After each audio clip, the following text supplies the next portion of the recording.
Washrooms are to my left right here. Obviously, there's food at the back. Feel free to get up and refill your plate or your cup at any point in the evening. Make yourselves comfortable, and that's how we'll get the most out of this meeting if you're in a comfortable space. If you also need to get up and stand and to the side or at the back of the room, feel free to do that too. So I'll start this evening by acknowledging with respect and gratitude the traditional territory of the Ktunaxa Nation on whose land we are meeting. And I'd like to welcome Natalie Allard with the Ktunaxa Nation to offer an official welcome from the nation to start off our meeting. So welcome, Natalie, and thank you very much. Natalie Allard. I work for the Ktunaxa Nation Council, and I'm just gonna hide behind here so you don't see my awesome sticky. So, right. So, just to start off, so welcome to our traditional territory. I know, I just want to stress tonight in everything that, you know, a lot of all of our values and everything, they do align. And then there's going to be different presentations and everything about Indigenous-led work that's going on and everything. But, you know, you do have the opportunity to provide valuable input. And we're always looking to collaborate and strengthen all of those working relationships as well. So, thank you. Thank you so much, Natalie. That's great. So my name is Brooke McMurchie, and I work with the Provincial Columbia River Treaty team. I was here at the meeting last year, sitting down and taking notes, and I'm proud and honored to be facilitating the meeting for you all this evening. I thought I'd give you a little bit of a rundown on how things are going to go and what to expect from the evening itself. If I turn on my clicker here, there we go. So we'll start off the evening with some opening comments from Stan Doyle, who I think most of you know. And he will provide an update on the Columbia River Treaty Local Governments Committee and some of the work that they are doing right now. We'll then move into hearing an update on Columbia River Treaty negotiations. And we have two of our negotiators dialing in via video conference. So we'll hear from Stephen Gluck, who's with Global Affairs Canada and a representative on the Canadian negotiating team. He's dialing in from Ottawa. And we'll also hear from Kathy Eichenberger, who is the lead on the BC side on the Canadian negotiating team. Some of you, if you were here at the meeting last year, you'll remember Kathy.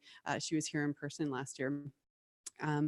And then we'll also hear from two people who are representing the Indigenous Nations observers at the Columbia River Treaty negotiations. So you will be able to hear from Natalie again, as well as Nathan Matthews on their perspective of how things are going with negotiations.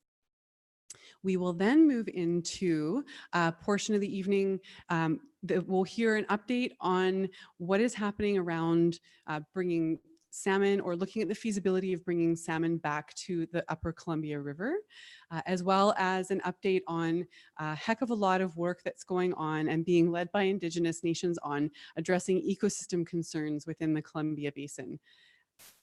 We will then have a bit of a table conversation, and I encourage you to stick around for it. In some of our past meetings, people have needed to leave, which is just fine if you need to leave, but don't be discouraged by a table conversation. We would really like your feedback on the ecosystem work that's going on to see if it's hitting the mark, if you have any suggestions for things that you think are missing or that could be added. And on your tables, you'll find a worksheet or a feedback form on that work in particular. So when we break for a table conversation, you can either fill that out on your own or talk to your neighbors and just share with each other whether you think the work on ecosystems is going in the right direction. So after that, we will get to a portion of the evening that I'm really excited to share with this group in particular. One of my colleagues will share some of the work that the province is doing to start looking at how we can address key community interests.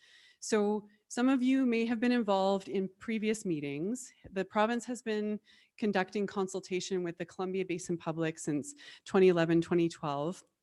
We did an initial huge amount of consultation to get a sense of whether we should continue the treaty, terminate it, or continue it with improvements. And during that round in 2012, 2013, we heard a lot from people on their history with the treaty, past hurt, past losses, as well as ideas for how to make things better moving forward. And when we came to this community last year, we wanted to check in and make sure that we understood what your concerns were, whether there were things that had changed and you wanted to add to that. We also had a really powerful conversation, I felt, that evening about the losses that occurred in the communities around this area when the treaty dams were first put into place. And so at the end of the evening, my colleague Ingrid Strauss will speak a bit to one of the ways that the province is looking at acknowledging those losses.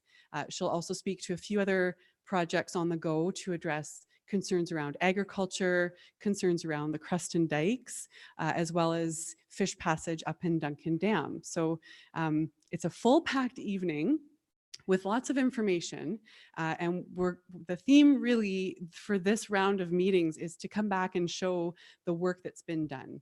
We've talked about concerns and frustrations and challenges, and we really want to show the work that's being done to start to being done to address some of those and to get your feedback on that. So that's the theme of the evening, and that's the way that the agenda will flow.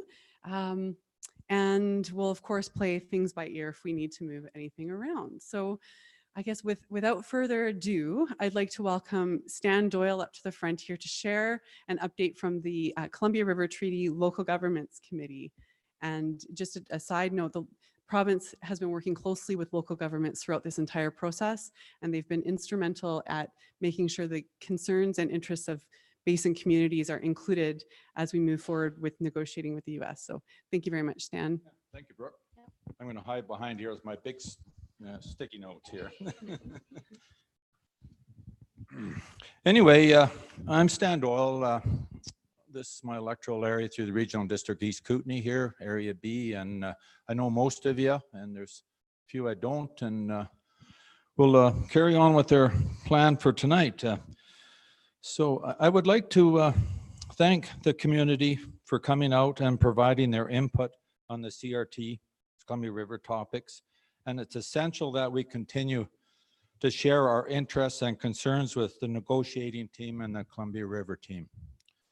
I would like to thank the BC team and the federal negotiating team members for continuing to come to the basin and hear the views of the basin residents.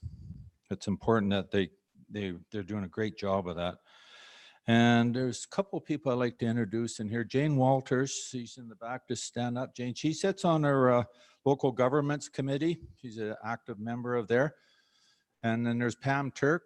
She sits on our Columbia Basin Regional Advisory Committee, and they're huge assets to us.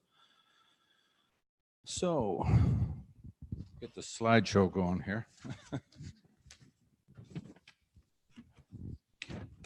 So our role since 2011, I've actually worked on this myself since 2012, so it's getting kind of familiar as we move through it. But our role is to ensure basin residents and local elected officials increase their knowledge on the Columbia River Treaty, have opportunities to be actively engaged on the Columbia River Treaty issues, build understanding of regional views and values among provincial and federal agencies, advocate for specific regional interests, work collaboratively with local MLAs and MPs. The Local Governments Committee was created in 2011 when discussions began about the potential of the US and Canada signaling their wish to terminate the treaty. And there's pictured up there on the mud flats south of Valemont during the annual spring drawdown. It's big dustbin up there. It's not good. So what do we get next slide? So the members here, the list of the members up on there, and these committee members are appointed by the 4 regional districts in the basin, Vilmont at the north end of the basin, and the Association of Kootenay Boundary Local Governments. And that's a group where all the Kootenays belong to, and then all the local elected officials partake in the governance of the Kootenay Basin in there. And so it's a collective of the basin local governments. And just at the top, there's the regional district of Kootenay Boundary. And Linda Worley, she's the chair of our local governments committee. She's from there. And Diane Langman, mayor of Warfield, regional district East Kootenay. I'm the vice chair of the local governments committee. And Jane Walters, she's electoral area E director. She's from the regional district East Kootenay. And regional district Central Kootenay, Amy Watson, that's up by Duncan. And she's the chair of that regional district. And Ramona Fost, she's the electoral area director. And Central CSRD, that's up by Golden. That's Ron Orst, he's the mayor of Golden. David Brookhill, he's area director up there. And then Valemont at that far reach. It's a huge area because we've never been to Valemont. They're trying to get us up there, but I don't know if we'll ever make it. And there's Donnie McLean there, councillor of Village of Elmont. And then AKBLG, that's the Association of Kootenay Boundary. Then we have a rep from there, Ange Quazella. She's the mayor of Fernie, and she's the rep that we communicate with that group on there. So we'll go to the next slide here. Big sticky notes. So our activities. It says community meetings with the BC review team, advice from experts, and submit recommendations. That's from 2012-13. 2014 to now, we support the Columbia Basin Regional Advisory Committee. I'll talk about that shortly here. And continue to show BC impacts at the US events. And we've been down to Spokane and met with our counterparts down there and had those discussions. And it gets interesting when you're down there. 2016 to now, and liaison with the negotiating team. And I'd just like to say that negotiating team, Sylvain Fabio, he's awesome to work with. He sits and listens. He knows the basin area. And when you get that kind of reaction, and his boss is Eric Walsh, we just met with him in Kimberley, and they'll go down and meet with the residents. They sit there. If the resident has a concern and persisted on something, they'll sit and talk to them. And you don't see that from the federal government. So it gives you some confidence in the process working with those folks. I'm quite happy with that. And we're updating our recommendations right now. So, but moving back to the 2012-13, we were listening and learning from basin residents and experts to prepare recommendations to the provincial and federal government. And 2014, moving up till now, working with the BC Columbia River team support the Columbia Basin Regional Advisory Committee. Now that's a group of 30 residents that's picked throughout the basin area. There's environmentalists, biologists, there's a mix of everybody out there, and it's a real good group to see. That's what Pam works on, and Heath Lees are the rep that sits on there. They're the knowledge base. They know what they're talking about. We can ask them. It's a pleasure to deal with those people because it's, you don't know it all.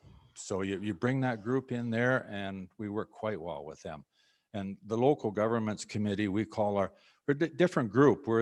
We call ourselves the conduit to the community, where we talk to we were in all the public meetings, we sit on the regional district boards, and we bring the information back through there. So between the two groups, it works well. There's a lot of information flowing out there with all the different agencies.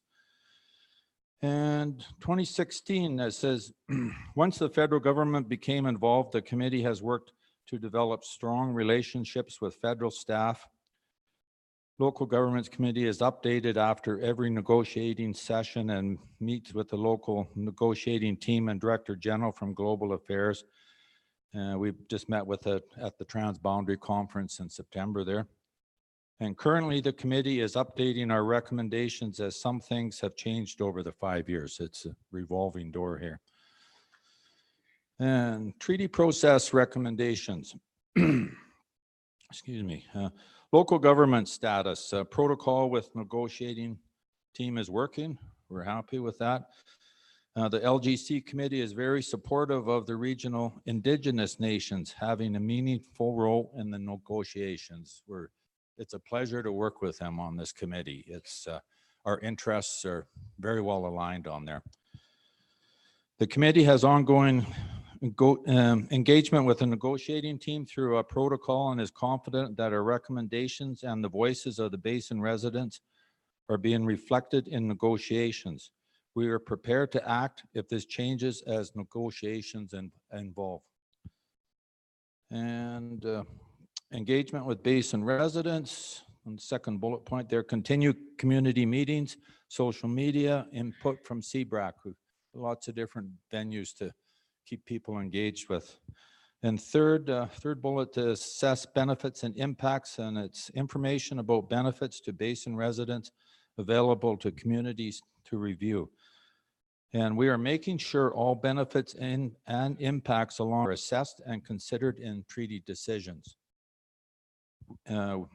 We will be working with the BC team to identify what information basin residents need updated as we move forward in that process.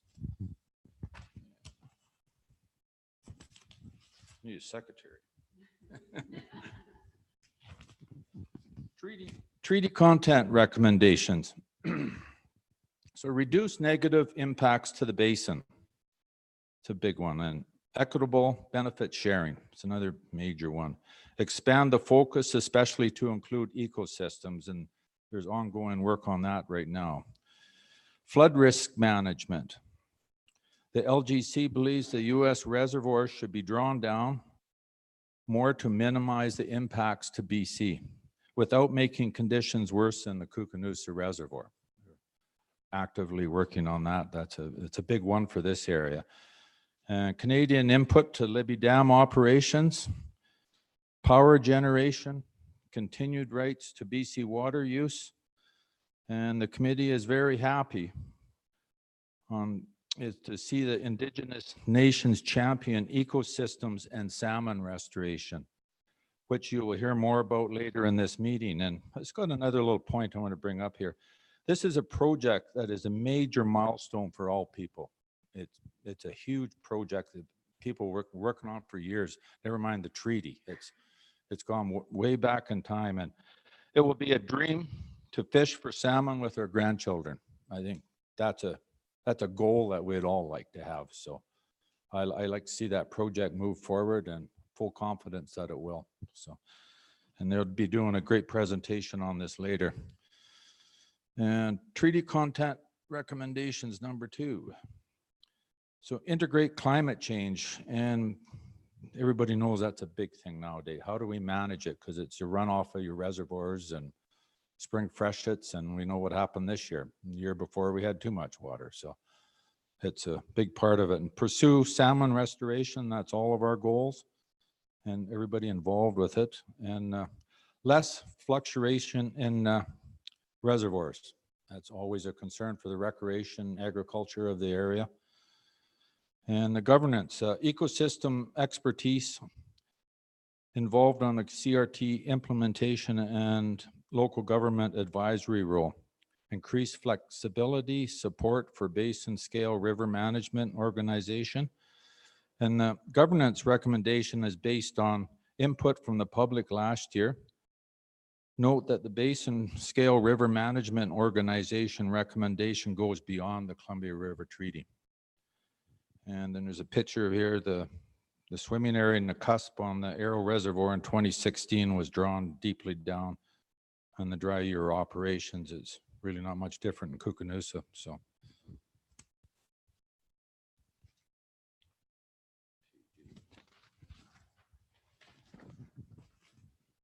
We'll move on to domestic recommendations. So we want to mitigate, compensate for negative impacts. And we've been asking everybody what they want to see out of that. And community economic development, how can we make this, generate some community economic development out of these assets we're moving ahead. And meaningful ongoing engagement of basin residents. We've got to continue, and we want good turnouts in these meetings. Tonight we're fortunate here, we had real good turnout. And that's what we need, because we need to know what you want. It's a two-way street on there. So I like to see that engagement move ahead and as we move down this road. And there's a picture of the Koocanusa Reservoir there, and attention to the impacts consistent with other BC reservoirs authorized by the Columbia River Treaty. And the Koocanusa Reservoir is created by Libby Dam in the US, and so it is not managed as other reservoirs authorized by the Columbia River Treaty. We do not think this is right, and will be working to address issues such as ongoing debris removal, recreation access management, and agriculture development. And it's a picture of the reservoir when it's early July this year. And that wasn't good. Domestic recommendations, number 2. So water management process for the Kootenay River. Similar to the Koocanusa Reservoir being managed differently than the other BC Columbia River Treaty reservoirs, the Kootenay system isn't managed with a water use plan as the Columbia mainstream is. So we are seeking funding to scope the issues on the Kootenay and potential solutions. And we're looking at ecosystem function to get the study done on there to get a baseline out there. Where is our baseline? We've got to do some work on there to get that. And so what's that going to look like? Columbia and Duncan water use plan reviews and lack of community involvement, validity of research studies, community engagement in upcoming events. And these plans were created through a public process in the early 2000s and implemented in 2008. So they are now scheduled for review in the next 5 years. The committee will ensure the view of the basin residents are included in these reviews as we move ahead. And that's a goal. We're trying to work through that, all the issues up there. And the Fish and Wildlife Compensation Program. And we're also speaking with the regional fish FWCP staff about how to improve communication and engagement with basin residents. And that's an ongoing program that we work with BC Hydro on. And picture of the Duncan Reservoir. It's right down and drawn down on there. We're getting close to the end here. So we invite your feedback. So pick up a paper copy, get it online, or Google AKBLG space CRT. It's on there. All that information is posted out on there on the web. That's a great way to get it. Or if you would like, there's some copies in the back, on the back table there. And I would, at this point, the feedback there, it's got Cindy Pierce at tellus.net. That's one busy lady. I like to introduce Cindy here. Cindy Pierce, she's the best there is. She works with us. Yeah. And she's been involved in this since day one, and the knowledge base is phenomenal. And just for example, after the last election, the local governments committee, there was, I think, two of us left, or 3. I got the 3. See, she knows it. And out of the 10 people, and without her, we'd be lost. The new people, the training that's gone on to bring them up to speed. So Cindy is an asset that we have to keep. Thank you, Cindy. And so any comments, you can just push back on those addresses, and questions and feedback on the next bullet there is Linda Worley. She's the chair. There's her email address and phone number if you want to copy that down, and just contact me. You guys know how to get a hold of me, and we can fill you in on anything. Just give me a phone call and we can deal with it. And I like to turn it back to Brooks. So thank you very much for listening. So. Thank you. Yeah, absolutely. Thank you. Thanks so much, Stan. Yeah, and really encourage you, again, there's hard copies, I think at the very back there. These recommendations, the local government committee submitted them to the provincial government during the review, saying this is what we want to see out of the treaty negotiations and what we want to see with a revised treaty. And they've made a few updates to those recommendations to make sure that they still reflect the needs of the area, of the basin itself. So that's what it is that you'd be providing feedback on. And copies of that are at the back. So thanks again very much, Stan. So at this point, I'd like to turn it over to those who are dialing in through video conference to provide an update on the treaty negotiations. So we've got Stephen Gluck, who is with Global Affairs Canada, and Kathy Eichenberger, as I said earlier, is with the BC Provincial Government Columbia River Treaty team. And then once they're finished with their updates, then we'll invite Natalie and Nathan to the front to share their perspectives from their Indigenous observer status. So Steve, go ahead, take it away. Thank you very much. Okay, thank you. I hope everybody can hear me. I've had some problems logging in today, so I'll keep talking. And if there's an issue, I'm sure Brooke will hit me with it.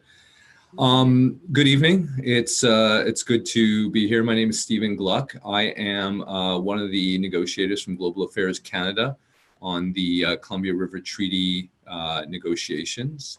As a representative from Global Affairs, it's a pleasure to be part of these community meetings and be engaged with all of you.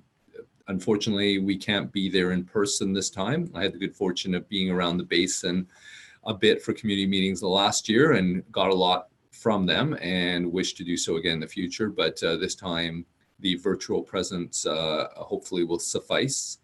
I'm going to provide you with a bit of an update on where we're at in terms of the negotiations with the United States, and just a little update on the latest round that took place in September, as well as what we can look forward to in November when our next round begins. As many of you probably know, the 8th round of negotiations took place in September 10th and 11th in Cranbrook at Acom at the St. Eugene Resort. It was a great location for this round. First of all, it's always important for us at Global Affairs to have as many of the negotiations as possible in the basin and have the opportunity to touch the ground, see the water, meet with as many people as possible, and also to provide our American counterparts with the view of the Canadian portion of the basin. Right after the Cranbrook round, we also had the good fortune of going up to Kimberley for the Transboundary Conference, where we met a lot of you. I had a great opportunity to learn from community members, Indigenous nations people, and including we met with a lot of these student group that had paddled on the river, all these type of things. Sylvan and I got the opportunity to actually go to the headwaters for the first time, which was thrilling for us who have been working on this treaty negotiation for several years now. It was I've seen where the river ends, and it was great to see where it begins. So that was also a highlight. Just before I get into round 8, I also just wanted to take this occasion to highlight a couple of milestones that we hit over the last 6 months. First of all, in April of 2019, our Minister Freeland invited First Nations representatives to join the Canadian delegations as official observers. And so we, at our round 7 negotiations in Washington, D.C. in June, we were joined by the first time with representatives from the Ktunaxa, Secwepemc, and Silks nations, who were part of our team in Washington. They, of course, joined us again the September round in Cranbrook. Just in terms of, I know there's been some questions. I've seen reports in newspapers. It's been questions that have been raised to us over the last few months in terms of what does observer mean? And while in the work that we do in terms of international negotiations, observers can be many types of things. In this particular case, what we are doing with the observers is integrating them in our entire process. So that means we have a negotiation advisory team, which is made up of global affairs, province of British Columbia, and representatives from the Indigenous nations who meet regularly, usually a month to a few weeks before negotiations, to go over what we'll be discussing in the upcoming round, as well as sort of discuss issues that we on the Canadian side would like to see coming forward in future negotiations. So that process has involved the Indigenous nations representatives. But in terms of the actual observer status, the First Nations representatives are included in all aspects of our meetings with the United States. So they're in the room while we're discussing and talking and negotiating with the United States. And they're also with the Canadian team in our individual caucuses, where we talk about ideas, discuss what has appeared before us, and make our plans in terms of how we are taking the next steps, what we're going to discuss with the US, what we're not going to discuss, and sort of moving towards forming positions. I mean, that'll become more important as the negotiations progress. But we've taken to calling the observer status Observer Plus because, as I said, the representatives are involved in all aspects of our negotiations. I just wanted to touch quickly on a second milestone, which took place in July of this past summer, is the excuse me, Province of British Columbia, Department of Fisheries and Oceans, and the 3 Indigenous nations signed on to a letter of understanding to look at studies for the feasibility of salmon reintroduction into the Upper Columbia. This is a 3-year commitment on the part of all the parties to work together to study this issue. And, so this work will advance sort of on a parallel track to what we're doing in terms of the negotiations. But, we see it as a very important step, given the importance of this issue to Canada, to the Indigenous nations. And, I just heard Stan talking about the dream of having salmon return to the Upper Columbia and how important that is to all of you as well. And now I'll just touch on the latest round of negotiations. As I mentioned, they held in Cranbrook September 10th and 11th.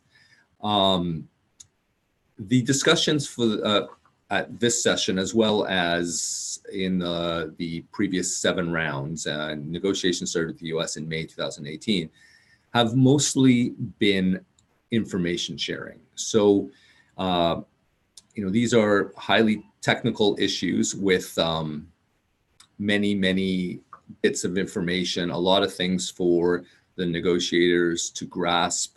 These are on the US side, especially, they have a very big team that comprises of various US federal agencies. So there is a lot of information that we need to sort of understand, both from our side and their side. So that's been the tenor of the negotiation. So in the latest round, round 8, we had a couple of sessions that were led actually by the Indigenous representatives from the Canadian side, who did presentations on ecosystem and on this salmon letter of understanding and their ideas going forward in terms of studying the feasibility of the reintroduction of salmon. While I'll leave it to Bill and others in the room to provide a bit more details on the ecosystems work.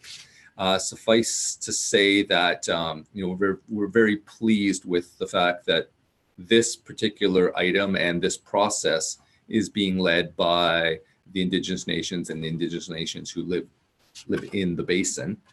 So this was a very important step forward. And like I said, there'll probably be a bit more description of what this entails by those in the room today. A couple of other issues that were discussed in the last round, again, on a very, very high level and not a lot of talk, but we touched on flood risk management and power and the specifics of that really had to do with, again, this idea of pulling information together. And one issue that we're hoping to get closer on is the idea of understanding each other's data and where we're coming from on that. So we had previously struck a couple of technical working groups on flood risk management and power, and these two groups reported out on some of their work.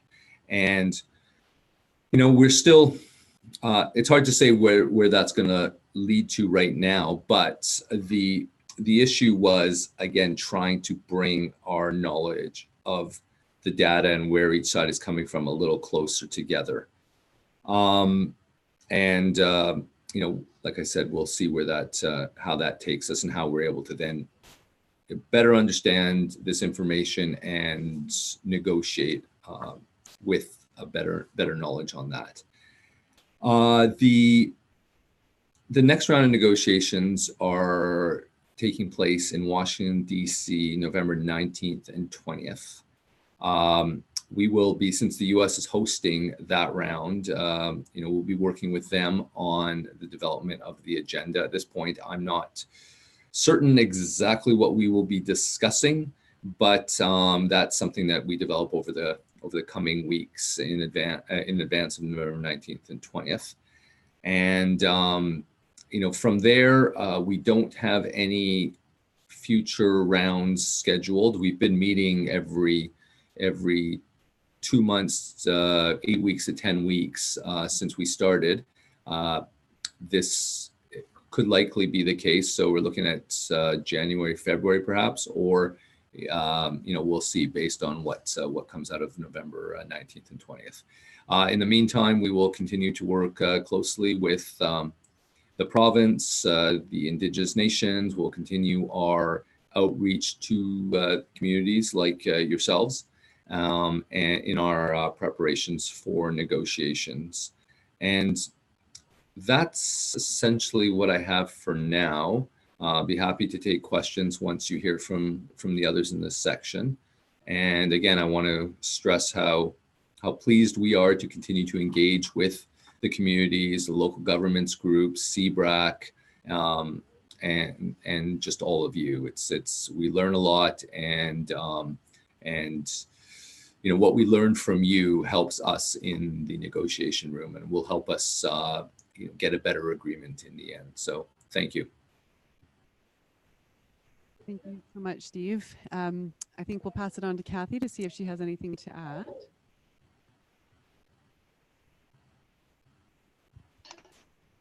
Good evening. It's Kathy Eichenberger, and I've been to Jaffray. I think this is the 4th time that we come to talk about the Columbia River Treaty, and I really regret not being able to be there in person.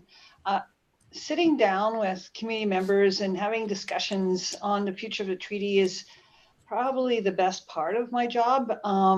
Unfortunately, with the negotiations coming up, we have lots of work to do, as you could imagine. And so I have to pass for some of the sessions this round, but I definitely will be in the area in the not too distant future.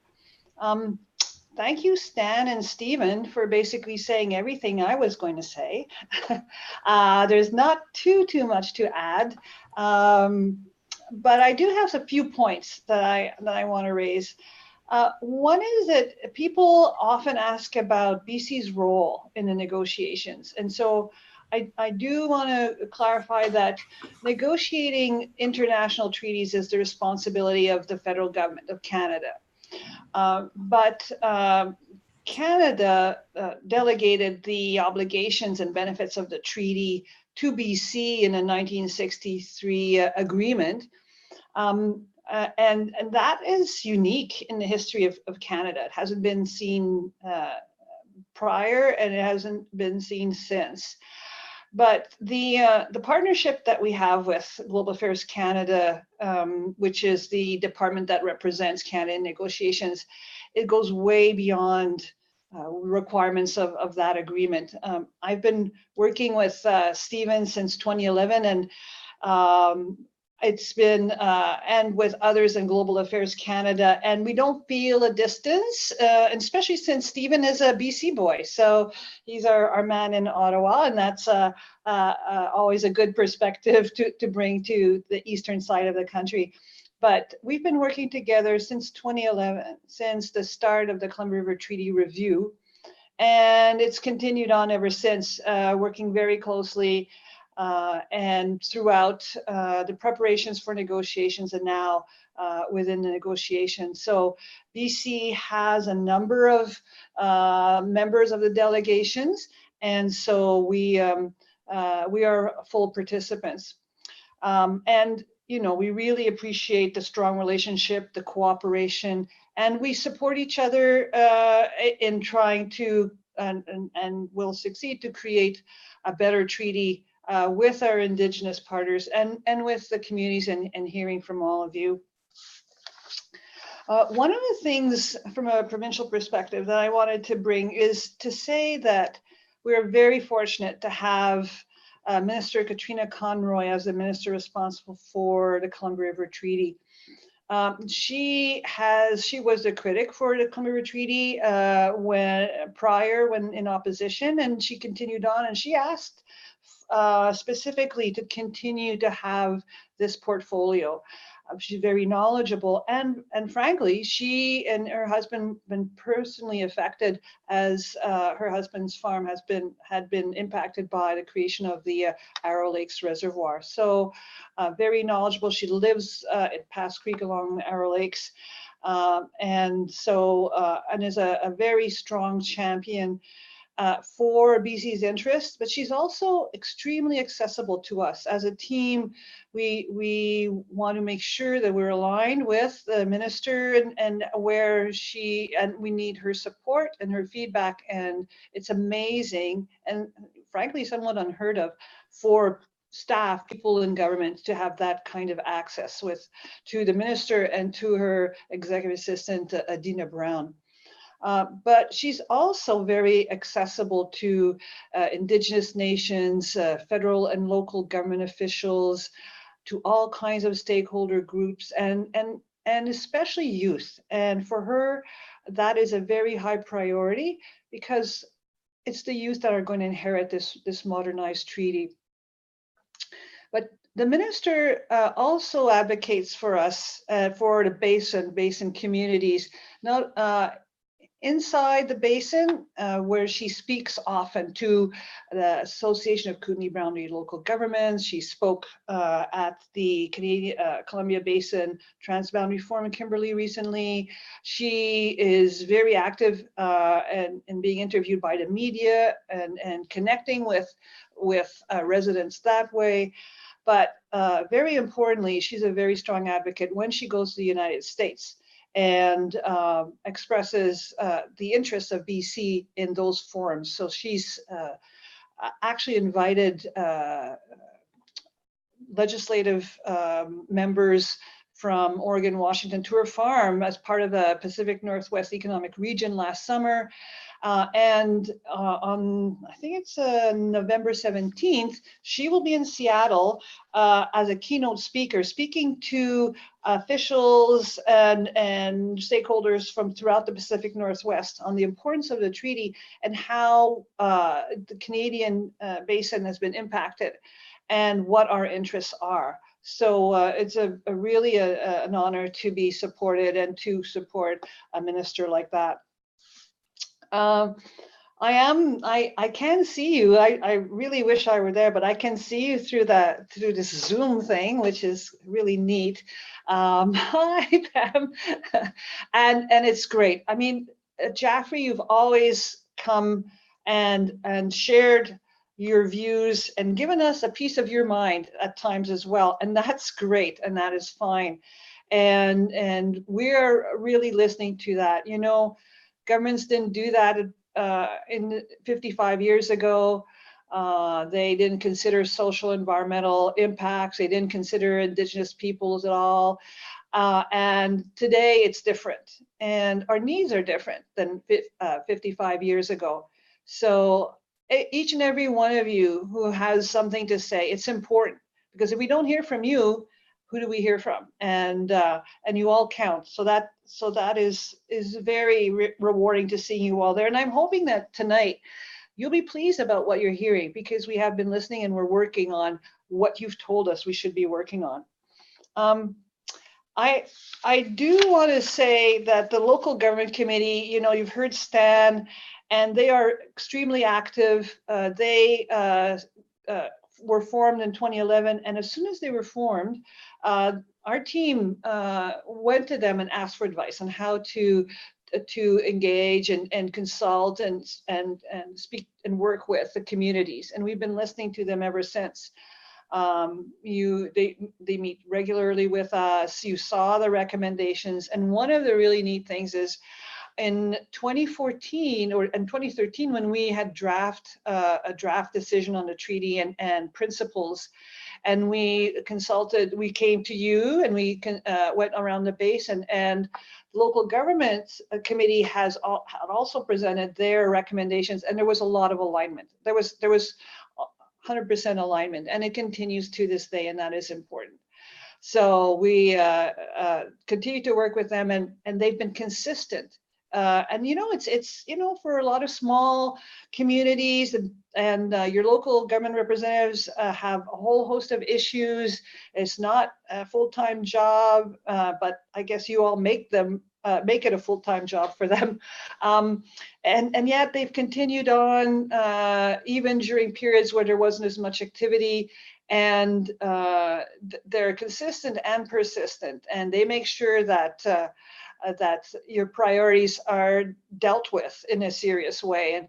And in fact, in the past, some local government representatives went to Ottawa twice to speak directly to senior officials in Ottawa from various departments, and they created an impression, let me tell you. So and that doesn't really happen, where smaller towns, smaller community, local governments walk into Victoria, sit down, and tell them like it is here in the basin. And I know that every time Stephen and Sylvain Fabi, who is the Canadian lead negotiator, and others of the team, and they come in the basin and they talk to regular folks, and they sit down and they spend time. I don't know if Mario's in the audience, but at the Transboundary Forum, Stephen's superiors sat down, Eric Walsh sat down and had a long discussion with Mario Scodelario, and as well as in the Arrow Lakes, and frankly, they love coming to the basin because it's beautiful here. So I say there's a little bit of enjoyment there, and not just civic duty. I would challenge them on that. On the CBRAC side, Stan spoke about it, and I just want to say that I'm amazed. This group was formed in 2014 because when we heard from communities when the BC decision came out, don't drop us, don't go silent, don't go turtle on us until there are negotiations. And so we formed this committee, and it is amazing because there are people from all over the basin, all kinds of interests, and it took a while. There was a learning curve, right? Because the treaty is complicated, but now it's just amazing. There's such a level of trust between the members, and what I'm most amazed is the citizen members, who are some of I think the best of the communities they come from, and they share their views, and they talk about how what happens in one part of the basin actually affects beneficially or negatively the other parts of the basin. There's a really good understanding, and they provide us with very strong advice and input on the Columbia Treaty negotiations, but also on domestic hydro operations, because Fortis, Columbia Power Corporation, and BC Hydro are also part of CBRAC. So, Stan and others talked about all the rounds of negotiations, of consultation, in 2012, 13, and last year and this year. And so, that's really a big change, and we're committed to continue to update, Jaffray and all the communities on the negotiations, on the issues that we're working with, that you've raised with us. And there's one thing that I can promise you is that there won't be an agreement signed unless we come back to the communities to get your input and your feedback. And so while negotiations are confidential, there won't be an agreement signed behind closed doors. We work very closely, Canada, BC, and Indigenous nations to to work towards a better treaty for all. But we will come back to you and seek your advice and your feedback before there is any agreement with the United States. The other thing that I'm very pleased about is that 2 out of the 4 Canadian negotiating rounds were held in the basin in 2018 in Nelson, and then recently in Nakam. And it's not always easy to do that because there are people from the US side that come from Washington, DC and all over. But, for us, it's important, not that you're all invited to the negotiating sessions, but it's symbolic that some of these, as much as possible, are held in the basin. And so we'll try best we can to continue to do that. Some seasonality issues, we certainly don't want to try and fly into Castlegar in January, but we will do our best. And every time the US delegation comes to the basin, they leave with an impression of what we're talking about. And they see firsthand, and they were very impressed with all of what they saw and they experienced at Akam in the last round. So the very, very important thing and what has critically changed since the 1960s is how, I'll speak from the province perspective, we're engaging and with Indigenous nations. The government, BC government takes the commitment to reconciliation very seriously. The province is about to table legislation on the United Nations Declaration of Rights of Indigenous People, and it's just going to strengthen our relationship. And it's we're going in the right direction, and it's the way to go for everyone. And the province and the minister was very happy when Chrystia Freeland met with Indigenous nations, and I was there in Castlegar, and it was quite the occasion, and invited the Indigenous nations to join the delegation as observers. So we appreciate the true partnership. We're so enriched by the Indigenous perspectives and cultural values that they bring to the table as we develop negotiating positions. But you will see the tremendous work that they are leading on ecosystems and how to improve ecosystems within the treaty framework. So I will leave it at that, and I will cede the floor to our Indigenous partners. Thank you so much, Kathy. And there will be an opportunity to ask questions about the negotiations shortly. For now, I'd like to welcome Natalie back up to the stage, as well as Nathan Matthew, to share your perspective on how negotiations are going. And actually, we have 2 mics, so I'll give you each one. Thank you. Come on, you're supposed to sham me for that. Oh, is this on? All right. So, Gisuk Yukit, who got click Natalie Allard, who got Akam, who nini got Gilwitz Mechanics got Sinis. So, I work for the Tanaka Nation Council and a part of my job is being the cultural lead for the Columbia River Treaty. So I do sit on the negotiation advisory team with a few of my colleagues that are in the room. And then so thank you, Steve and Kathy, for all of your words. And hello, we do miss you in the room.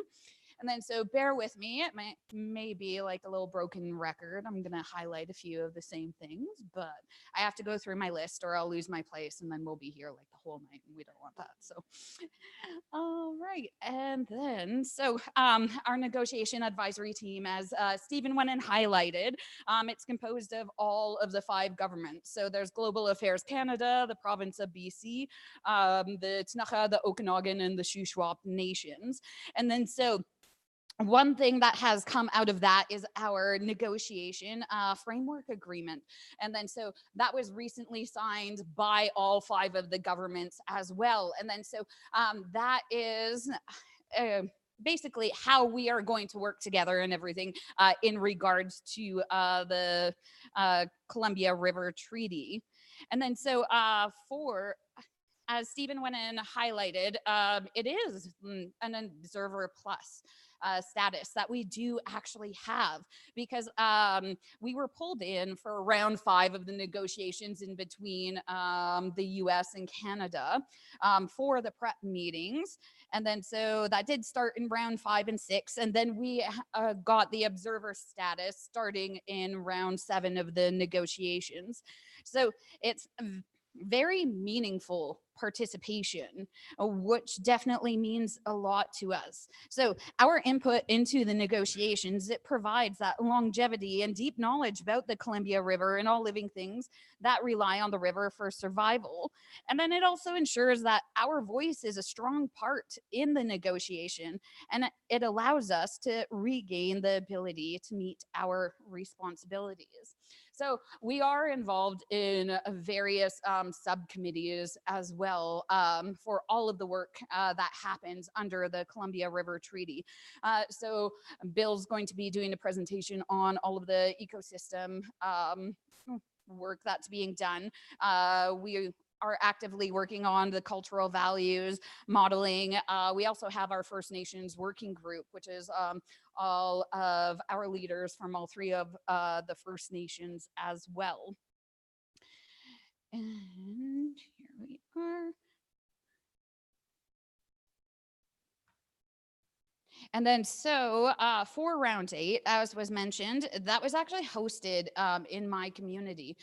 So that was amazing. And then so being able to highlight the Tnacha culture and everything, it meant the world to us, because essentially there were various presentations and everything that happened from our Nisukin. So our chief, Joe Pierre. And then one thing that I did want to highlight on that as well was usually for all of our meetings and everything that happen, we always start off with an introduction or a prayer from our various elders. But I actually pulled in the Cumnock Elementary School to come and sing the morning song to the Canadian and the US delegation, because I wanted to highlight that, yes, we're doing this work right now, but it is not a job for us. This is our lives. And we're not only doing it for us, for who's in this room right now, we have the heavy burden of speaking for those who came before us and all of those that come after us as well. And then so other highlights are the Salmon LOA, getting the observer status, and then yeah, so I just want to highlight again that we do have a lot of shared values. And then, you know, connect with us and learn, participate.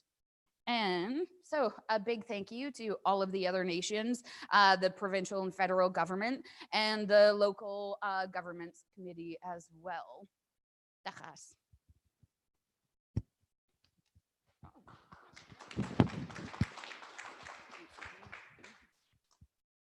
Wade Cohoida, Rensquest, Nathan Matthew. I'm a Sequebum, a Shuswap person. I live in a small village of Chuchua, which is near Barrier, north of Kamloops. You might wonder why is a guy from there standing here.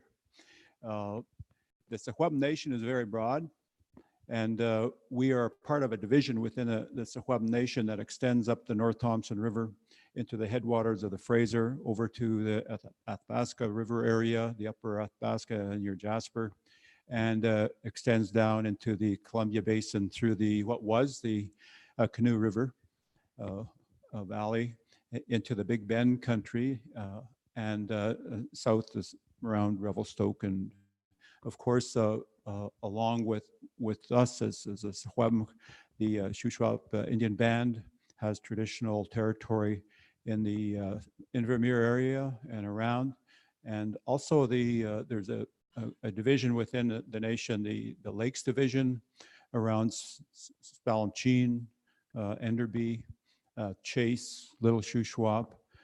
They have traditional use and occupancy in the Columbia Basin as well. So that's why I'm here. I'm representing the broad Secwepemc interest.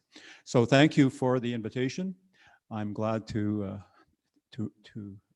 and honored to represent the Secwepemc interest and to participate in this really, really important process of renegotiation of the Columbia River Treaty. I think the big picture, you know, why are you here, Nathan? Is that we have a right to be here. We're just like you. We have a right to represent ourselves. We have a right to live in this world as people. And we should have a voice, and we should be represented in all of the significant developments in our area particularly.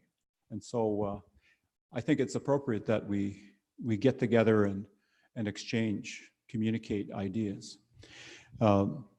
We have constitutionally protected rights.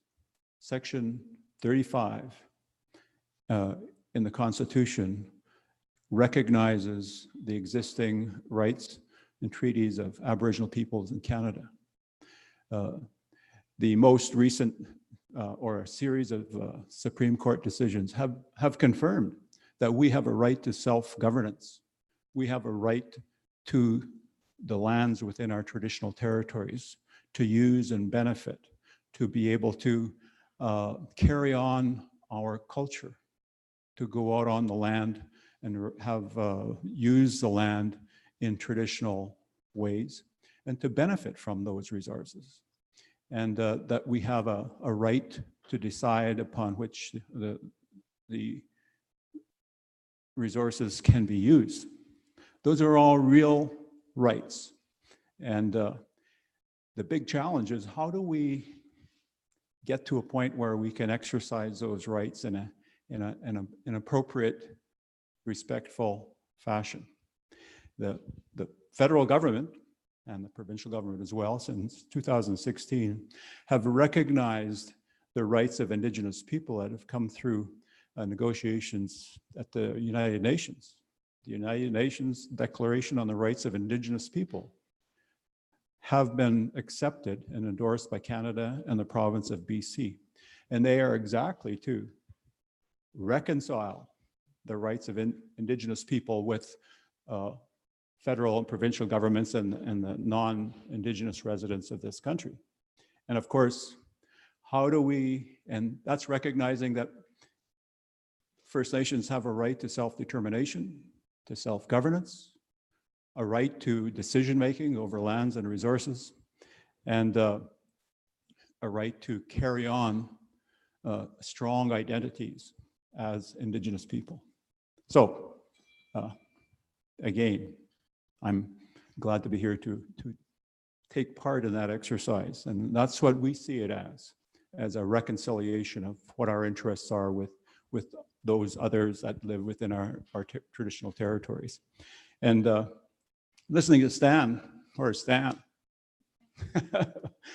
know, when Stan talks about, you know, the local governments representing you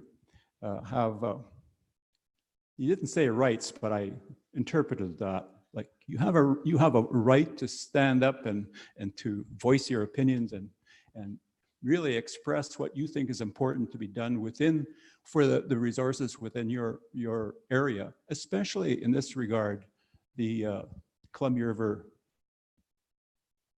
Treaty operations, the dams and the waters and everything else, and that you have a right to benefit, to be compensated for impacts. You have a real interest in ecosystem, the environment, and how can we maintain a healthy environment with those dams going up and down?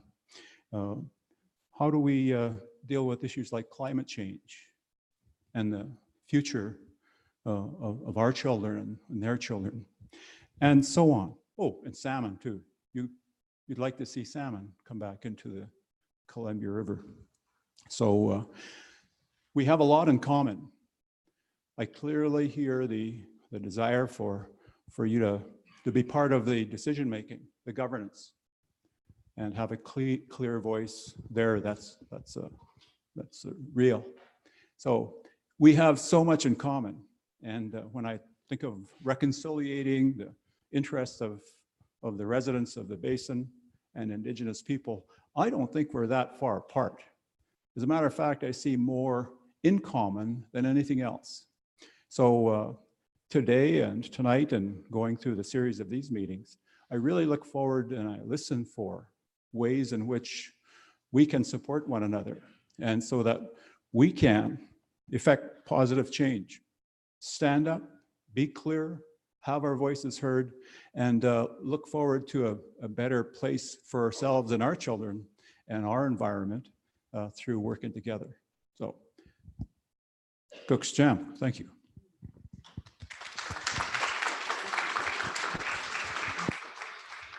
Thank you so much, Nathan, and to Natalie. So at this point, I'll open the floor to questions. Anybody who has questions for anybody who has spoken on the negotiations so far.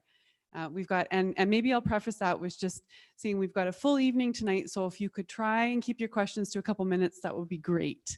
And we do have to speak into the microphone so Steve and Kathy can hear you. So my question is for Steve. I'm just interested in what the primary issue is regarding your comment on a discrepancy or a disagreement in data interpretation.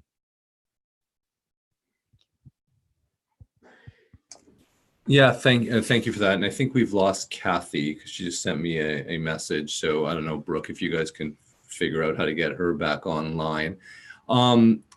In terms of the data discrepancy, maybe I didn't quite describe it properly. And I wish I had a more technical person to probably nuance it better, but the core, let's use an example of flood risk management. The core has data that it's developed over the years in terms of how they look at flows and how they model flood risk for various scenarios. So they do it in a particular way, and through the inputs that they put into their particular models that they have designed themselves, they get a certain type of information. On our side, BC Hydro has developed takes its data and has developed its own models and runs scenarios and gets a certain information based on what they've inputted in. And so the process, the technical working group for flood risk management, for instance, its job was to have the technical experts work together to better understand what their inputs in and how their inputs work in their particular model to come up with the information that those models glean when they run them for various scenarios. Again, I'm not sure that's a clear answer for you. And I'm also afraid I can't get much clearer only because I don't have the technical expertise. And that's one of the interesting things about these negotiations. We're there with a lot of help from people who have a lot more knowledge on specific things than we have. I don't know, I hope that helped, but I'm not totally sure it did. Exactly. Oh, sorry. I'll run back to you with the mic here.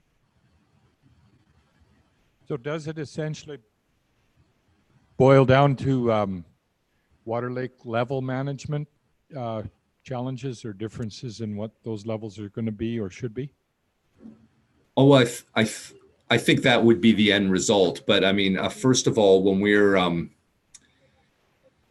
again, I'll scramble here for a description, but if we're looking at something like how we want the different lake levels and the flow regimes to be in the future, I think, and we want to negotiate that, the technical experts need to understand how they're measuring and how they're modeling for that, and then how we can then negotiate based on that. The issue is, I guess, an apples and oranges type of thing, and we're trying to create a common fruit that then we can negotiate how to slice that up. Nice work with the analogy, Steve. I'm trying, and say hello to my colleague Felicia, who Hi. is letting me use her computer. Mine crashed today. Hello, everybody. Good to see you all. Is that Kathy? I'm back. Yeah. Yeah, okay. Thought I recognized one face. She does Eastern water issues, so Have a big call. thanks. See you later. Hi, my name is Gordon Ambrose from Newgate. Hi, is Kathy Eisenberger back online? Yes. Ah, hooray. Now, I remember a few years back, Kathy, the Liberals were just elected in BC, and the name that was bruited for the British Columbia negotiator was Bill Bennett. And I remember you saying at that time that you thought he would be a great choice because he's such a bulldog and he can stand up to those Americans just fine, better than anyone else on our side. Well, since that time, the Americans have become sort of predatory, capricious, bullying, more so than they were back when Kathy was saying that. Nowadays, our negotiators have to be able to respond to that American attitude. A question for Kathy now. Does she think that our current negotiators, Ms. Conroy and whomever else, have enough of the bulldog in them?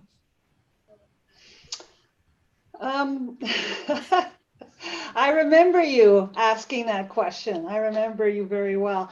So the negotiating delegation, and Steve can add more to that.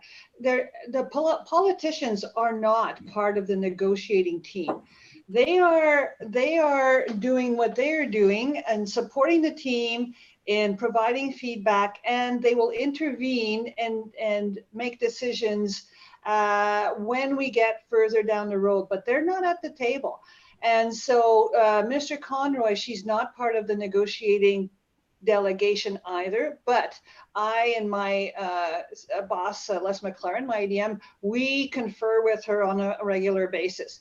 And you'll be pleased to know, I suppose, that there hasn't been any political interference on either side in the negotiations to date, and that the delegations on both sides, Canadian and US, are comprised of very expert and learned and capable negotiators, and in our case, including the Indigenous representatives. So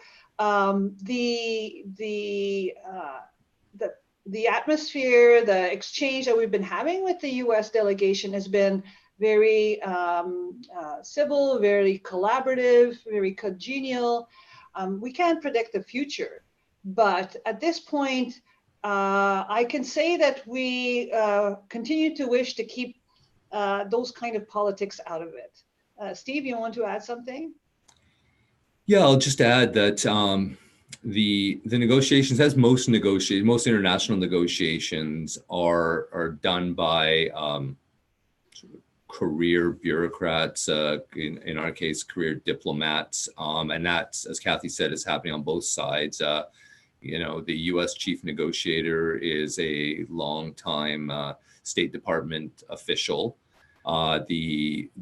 She's assisted by people from the Army Corps of Engineers in Bonneville, just like we're assisted by the province of BC, BC Hydro, the Indigenous Nations representatives.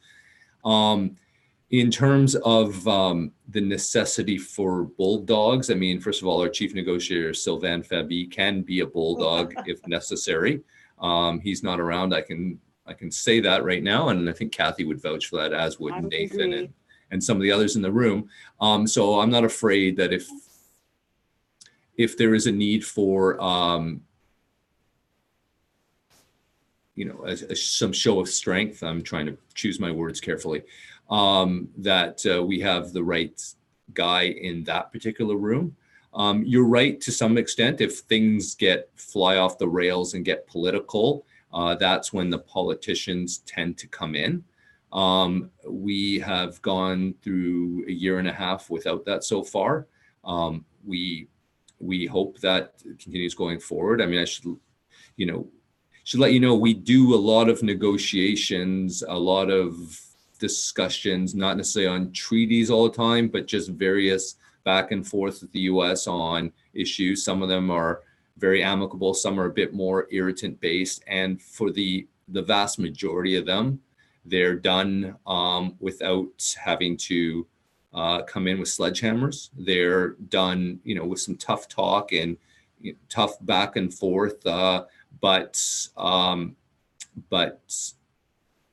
again, for the vast majority of them, they're done with an air of respect and collegiality and an interest in working together to resolve a problem. Thanks so much, Steve. We have a question at the back from Faith Street, and I wanted to maybe say that we can take one more question after that, and then I'd like to move along. We've got a full evening, so if you have a burning question that you're not able to ask at this point, I encourage you to write it on a Post-it note or come and ask me or email. We've got cards at the back with our email address on them. They'll all get to myself or Kathy or Stephen. But for now, I'll turn it over to Faye to ask her question. Go ahead. Thanks. Question for Kathy, actually a comment. Kathy, and I'm really proud of you for doing this because your friend and mine, Mario, and he's got a lot of support in the Valley regarding the weir that most people don't have any trouble hearing me anyway. Anyway, the weir, and a lot of people think it was a mistake to have had that dam built where it is and it should have been on the Canadian border. So in support of Mario, I'm really impressed that you gave us the announcement you did last night regarding the consultation. And I think there's a lot of people in this room here at Jaffray tonight that would mean even more to. So could you tell these people tonight what you told us last night regarding the consultation as well as the time frame for that, Kathy? Thanks. Yes, thanks, Faye. Definitely I've heard several times, what the difficulties are with the levels, especially the low levels in Koocanusa during the peak recreation times. And so there are a number of people, championed by Mario, who have raised the concept of a weir, but it wouldn't really be a weir, it would be a dam that would keep the elevation at least minimum recreation level during the peak period, that would be in the Koocanusa Reservoir at the border throughout the entire length. So I think it's about 1.2 kilometers. We are taking that seriously. We've done the same thing elsewhere when people have proposed some significant infrastructure projects to do an investigation on that and to look at the pros and cons, to look at the engineering feasibility, the economic feasibility, and to look at what are the potential impacts and when to the local communities. So we are going to do that. We're going to we have hired a firm in the past. We want to consult, with Stan perhaps on selecting the appropriate firm with the appropriate expertise, and to do that review. And as I've done in the past, we'll give you the straight goods, facts, not fairy tales. We do understand, and this year, particularly bad year. Well, it was particularly bad all over, but it was a bad year in Koocanusa. So we will come back, and in the next 3 to 4 months, either in a meeting like this or a roundtable with the key interested parties and have a discussion and look at the results, facts on the table. Thanks so much, Kathy. Okay, so we have one more question, and then I think we'll move ahead in our agenda here. Hi, Morgan. If you could keep it succinct as possible, that would be great. Thank you. Very quick. Yeah. Pardon me. My name is Morgan Diltz. I'm president of Kootenai Livestock Association. Fourth generation on the river bottom. Well, I'm not on the river bottom because there's no river bottom to be on. We tried to make our voices heard at the last Jaffray meeting here some time ago, a year ago. And then we took a delegation up to Invermere as well. So far in the last hour and a half that I've been here, Stan briefly touched on the interests of agriculture twice, just kind of mentioned it in passing. And agriculture has not been at all mentioned for the rest of the time. Few industries in, I'll be quick. Oh, I have a fire alarm. Oh, A fire Oh, test? all right. sorry. Testing of the fire system? Oh, Thank you. sorry. It's just a test. That's okay. Nobody move. Perfect. All right. Well, that's a good cue for me too. I'll just be very quick. Few industries along the basin were impacted as much as the agriculture communities were in the Arrow Lakes, the Mica, and especially along, I can't speak for those as much, but the Kootenai Reservoir. And so I am a little bit concerned in that in an hour and a half, agriculture interests haven't been mentioned. How much in the forefront is that in your guys' negotiation process? Okay, so the agriculture sector is not something we're negotiating with the United States, but it's something that we are working to move forward here domestically. I remember the letter you wrote, you read in Invermere, and you had people in tears, and you made such an impression. And we have support from the Ministry of Agriculture. We have support from different organizations, and it is front and center. And Ingrid's going to talk a little bit about some of the solutions or approaches that we're going to take on agriculture, as you saw on the agenda later on when we talk about domestic projects. I know that there are really good concrete suggestions and proposals, and I know that Pam had brought together a group last year to put some proposals on the table, and that's what we're working with. So hold our feet to the fire, continue to do that, and but we for not only this area, every community, every part of the basin felt that agriculture was a key issue. So this will make you stay till the end of the evening, because that's when we'll be talking about it. And I think I have to go because I don't think it's a test. Sorry, they're making me leave the building. Sorry. Sorry about that. Have to go. To talk about the agriculture issues. So they are definitely front and center in our minds. We'll hear a little bit about what is beginning to be done from Ingrid later, but we will continue to come back and engage with you folks on improving the situation. So thank you, Morgan. And maybe if Kathy does sign back on, we'll give her a chance to sign off. Is Stephen still on the line? Steve, maybe at this point, Steve, we can give you the opportunity to say any final remarks before you head off, if you have anything you'd like to say to the group. No, just thanks again for being here and being involved in the process. It really is important to us. We want to keep hearing from you, and questions like the agriculture questions about numbers and data and all that are important for us. It's important to hear from you. When you don't get a chance to meet with us, whether virtually or in person, I continue to encourage you to engage with your local governments group, engage in forums like CBRAC and all that, because that information does come back to us. Stan mentioned earlier in this forum about his engagement with us, and we really value the conversations. Stan and I had a few conversations while we were at the headwaters and in Kimberley about various things. He supplied me with video footage, drone video footage of Lake Koocanusa and the impacts and all that. And that is information that is very important for us to see and hear. And we just encourage this to just continue throughout the process, and we will continue to look for opportunities to reach out to all of you as well, and discuss where we're at and where we see this going. It's still gonna be a process. It's gonna take some time.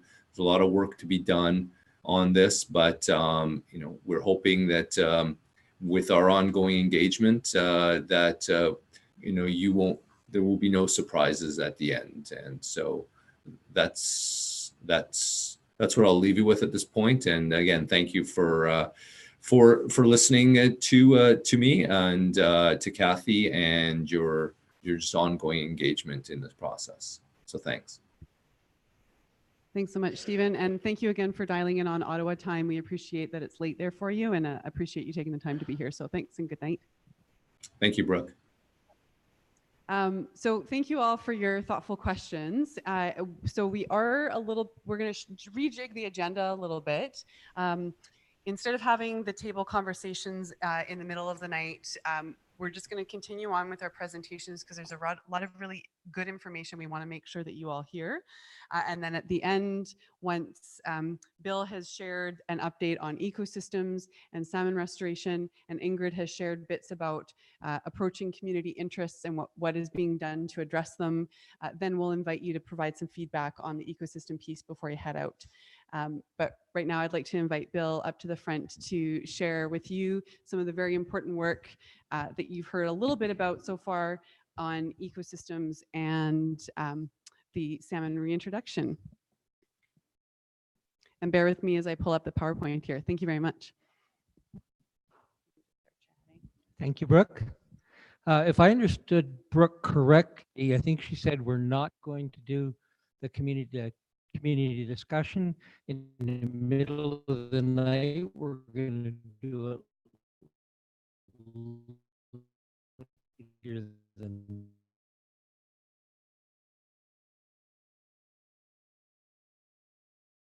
that. So just forewarned, I think through Columbia River Treaty and other things, and it's very nice for me to see many familiar faces around the table, and not at all surprised that there's good questions, good discussion, and I hope there will be an opportunity for more of that. So Kisuk Kyukyet, my name is Bill Green, had the honor of working for Indigenous nations in the Columbia Basin for 25 years. And sitting here, I'm reminded that a short bit of time over that period of time.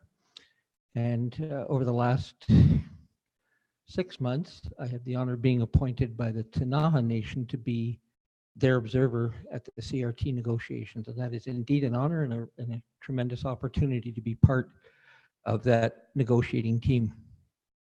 Time is limited, and I've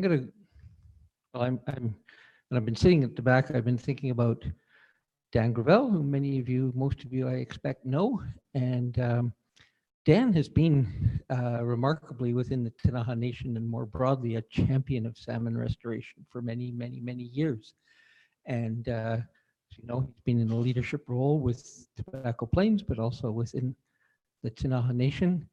And I'm sort of, in terms of Dan no longer being a formal leader, I've sort of lost his guidance and his passion for salmon restoration. But Dan said to me many times, well, Bill, when are we going to get salmon back to my doorstep in the Kootenay River? And I'd say, Dan, I don't think it's going to work out. They didn't come back here historically. we're going to work to get the salmon back in lots of places in the Columbia Basin, but it's not going to be here. So for that reason, I'm going to be quick on the salmon stuff. This is working, is it? Okay. Yeah. But I've only got 4 slides on salmon restoration, I think 4. But this first slide says it all. At the top, there are the logos of 5 nations: Secwepemc, Ktunaxa, Okanagan Silks, British Columbia, and Canada. And this slide says these 5 governments are working together on salmon restoration. And that happened formally on July 29th. And it's a real red letter day from my perspective, and I think from the Indigenous nations perspective, because the salmon have been lost for more than 80 years from the Upper Columbia. And Indigenous nations have been working for more than 60 years to get the salmon back. And a key part of working to get salmon back is getting all the governments to work together. And until a few years ago, we were not able to get Canada and BC meaningfully to the table to talk about how we're going to work towards salmon restoration. On July 29th, that changed.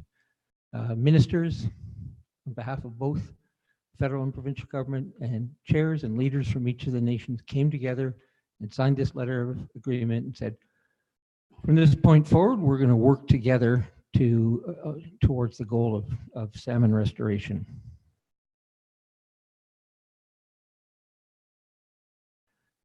Very quickly on this slide, the map shows some of the, not all of the, some of the historic fishing locations for Indigenous people throughout the basin.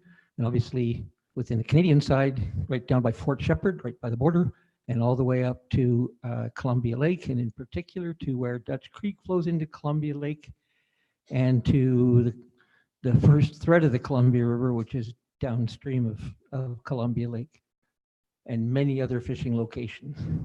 And so 2 points on this slide: somewhere between annually harvests of between 3 and 4 million salmon that were headed for the Upper Columbia, headed for upstream of Chief Joseph and Grand Coulee Dam, but harvested all the way from the mouth of the Columbia River by U.S. tribes down there to Upper Columbia U.S. tribes and all the way into Canada.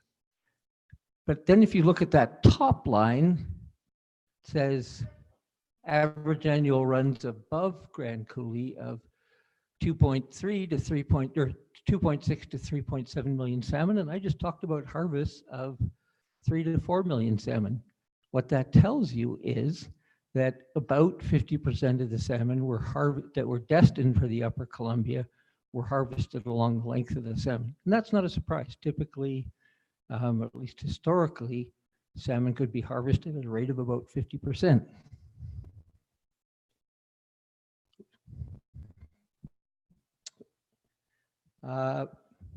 There was a process. There was a process that started in about 2014 to get to the letter of agreement that was signed between the 5 governments in July, late July, in Castlegar. And this just speaks about that briefly.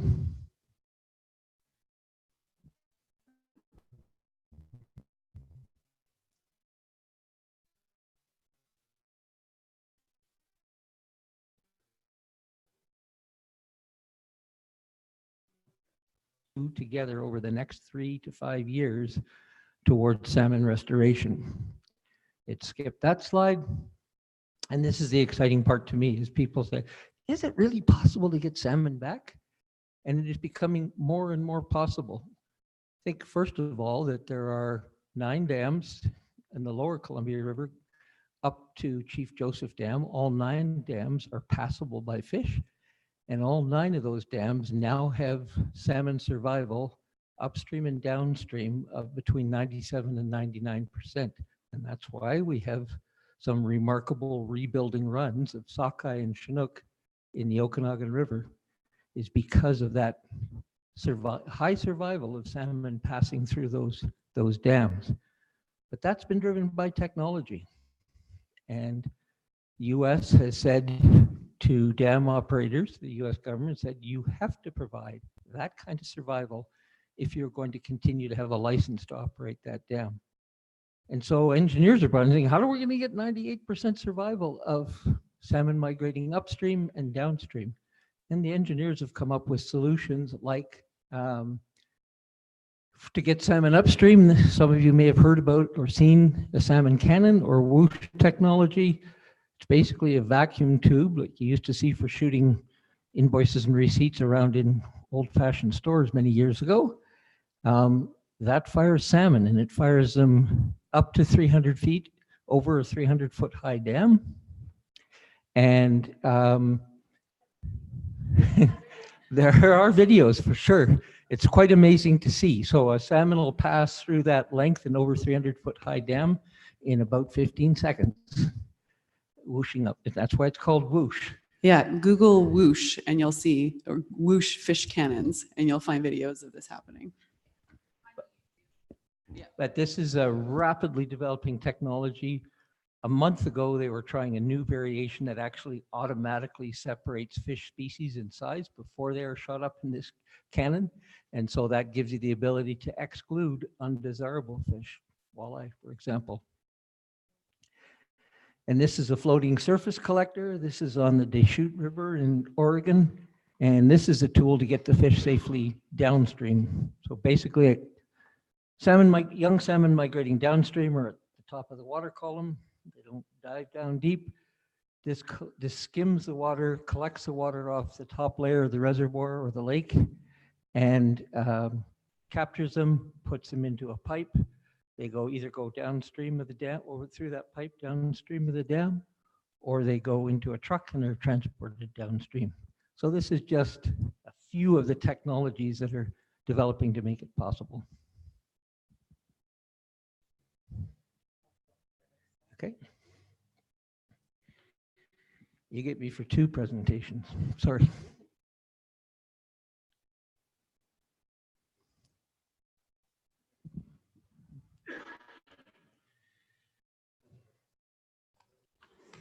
So with regards to the feedback forms on your tables, Bill's going to speak to a number of, a huge amount of work that's being done to address ecosystems in the basin. He'll also speak to the goals and objectives that have been formed around ecosystem function.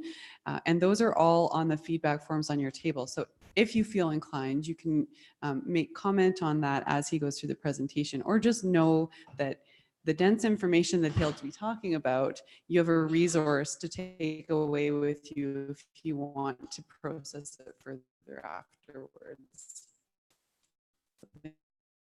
Go ahead, Bill. Thank you.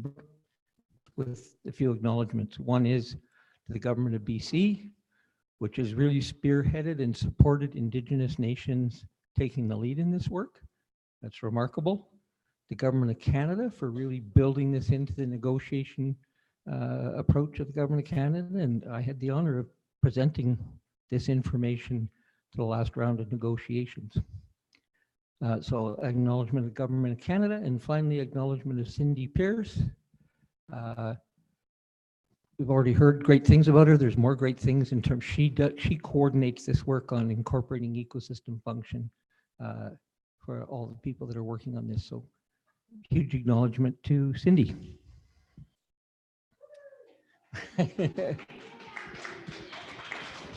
Take a bow.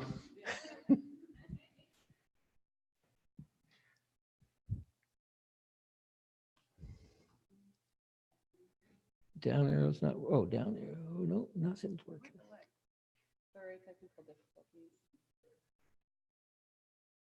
Well, I'm going to reshare it and see if that works.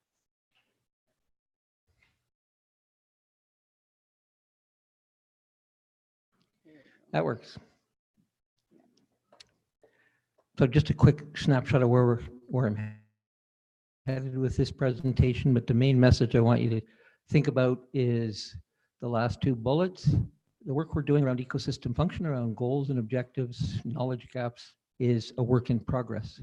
And we're here explicitly tonight to get feedback about the goals and objectives, either through Q&A or through these feedback forms. And I just had an opportunity to look through the feedback forms from the other, and it's very, very useful. So I'm really looking forward to feedback. Our whole group is looking forward to that feedback that we can then build into this work. And I'm going to invite up Natalie and Nathan to tune out quickly to talk about something that I can't speak about, which is the linkages between.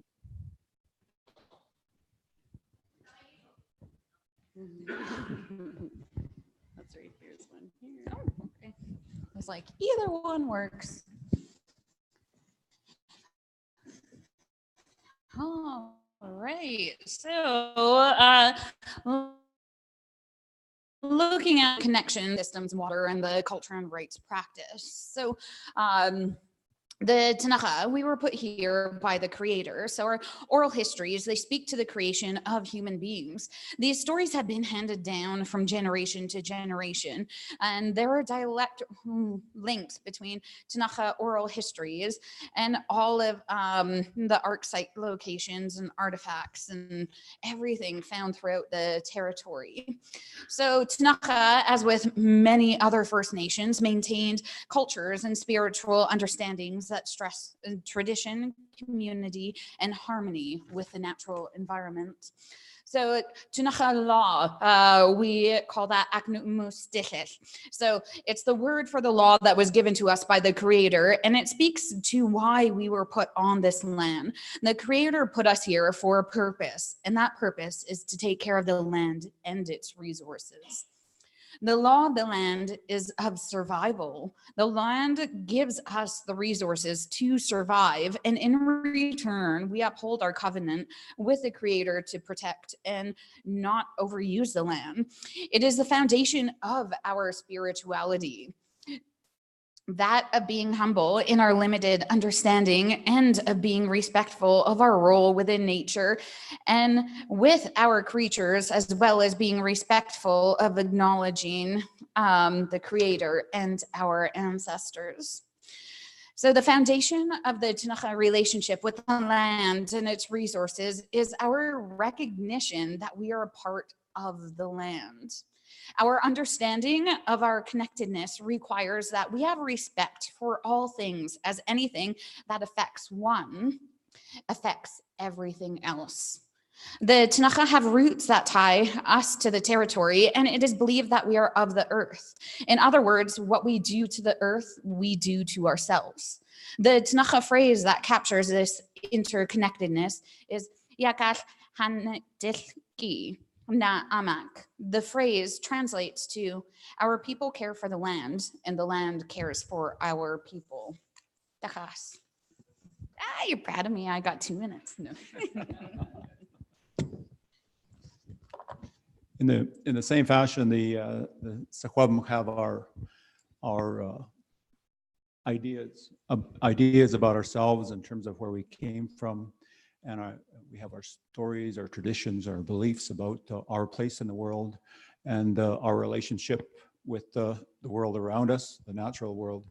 And we recognize that we need a healthy environment to live and to thrive.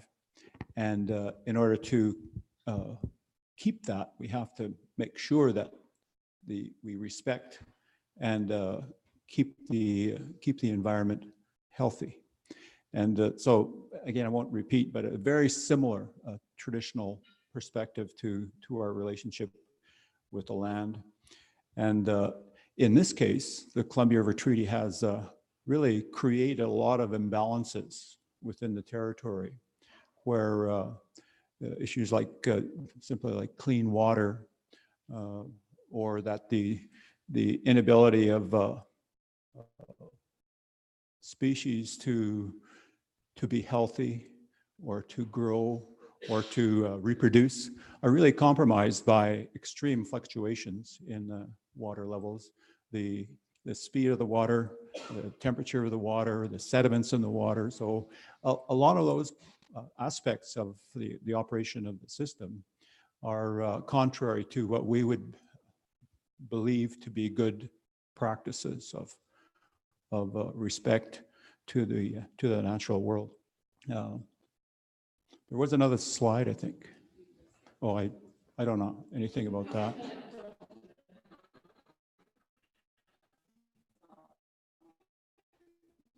Yeah. So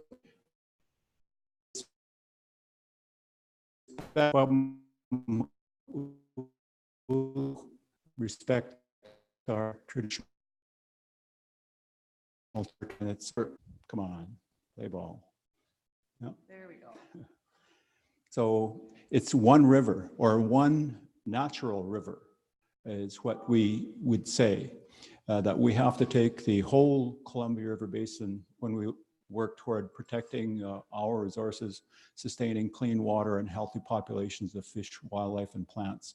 So we would like to work along with anybody that would say that, yes, it's important to see this as one system, not a series of barriers that created stoppages in water, fluctuating levels, temperatures, speed of the water, those kind of things, sedimentation. So again, just I think that we're on the same page as a lot of the residents in the valley about how do we protect the river and the resources in the basin. Cookstam.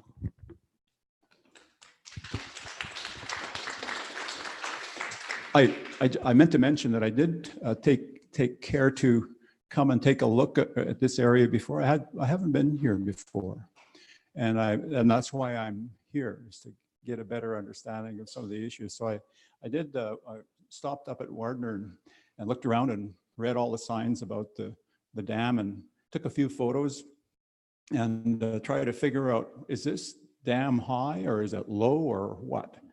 And went down to the Kikuman Bridge and did the same thing. And I was asking somebody, maybe Bill, is it high level now or low level? Apparently it's quite high because there's quite a big lake or a reservoir level down at the Kikuman Bridge. And he said, when it's low, that's still a river down there. And I said, holy smokes, what a thing. So you guys are really facing some interesting challenges when it comes to what do you do with that Libby Dam? It's not in the treaty process. And yeah, a good thing to think about and get behind in terms of how do you make things better here in this area.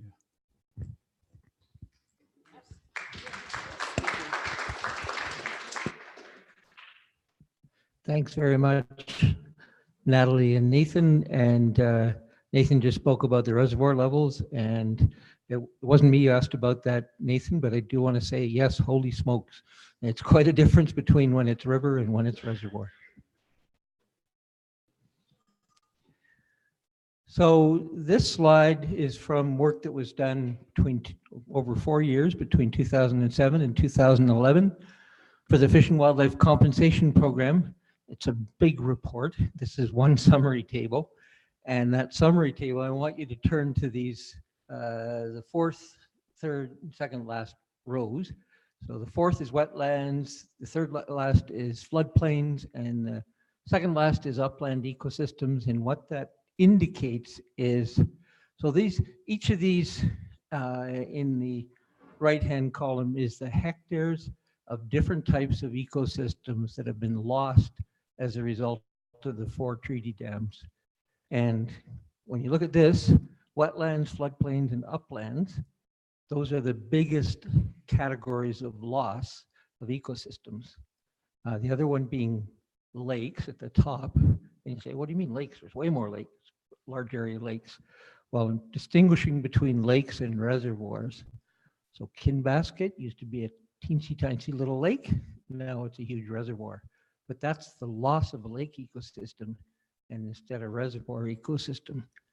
But the key thing here is if we want to restore ecosystems that have been impacted by the Columbia River Treaty, or if we want to work towards some restoration, we have to start with those ecosystems that we have lost the most of. So floodplain, riparian, wetland, and upland. And in this area, of course, that's speaking about areas that were grazing areas traditionally.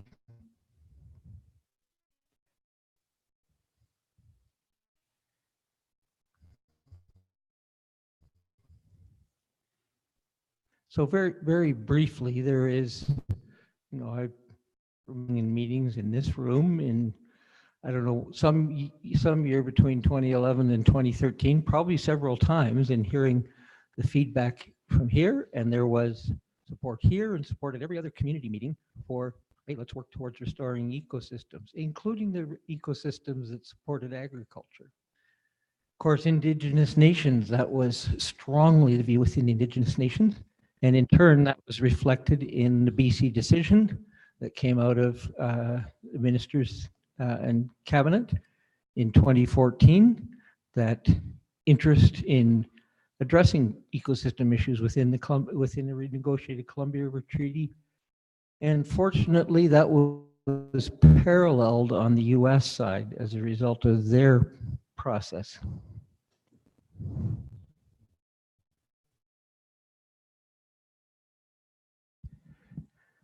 Very,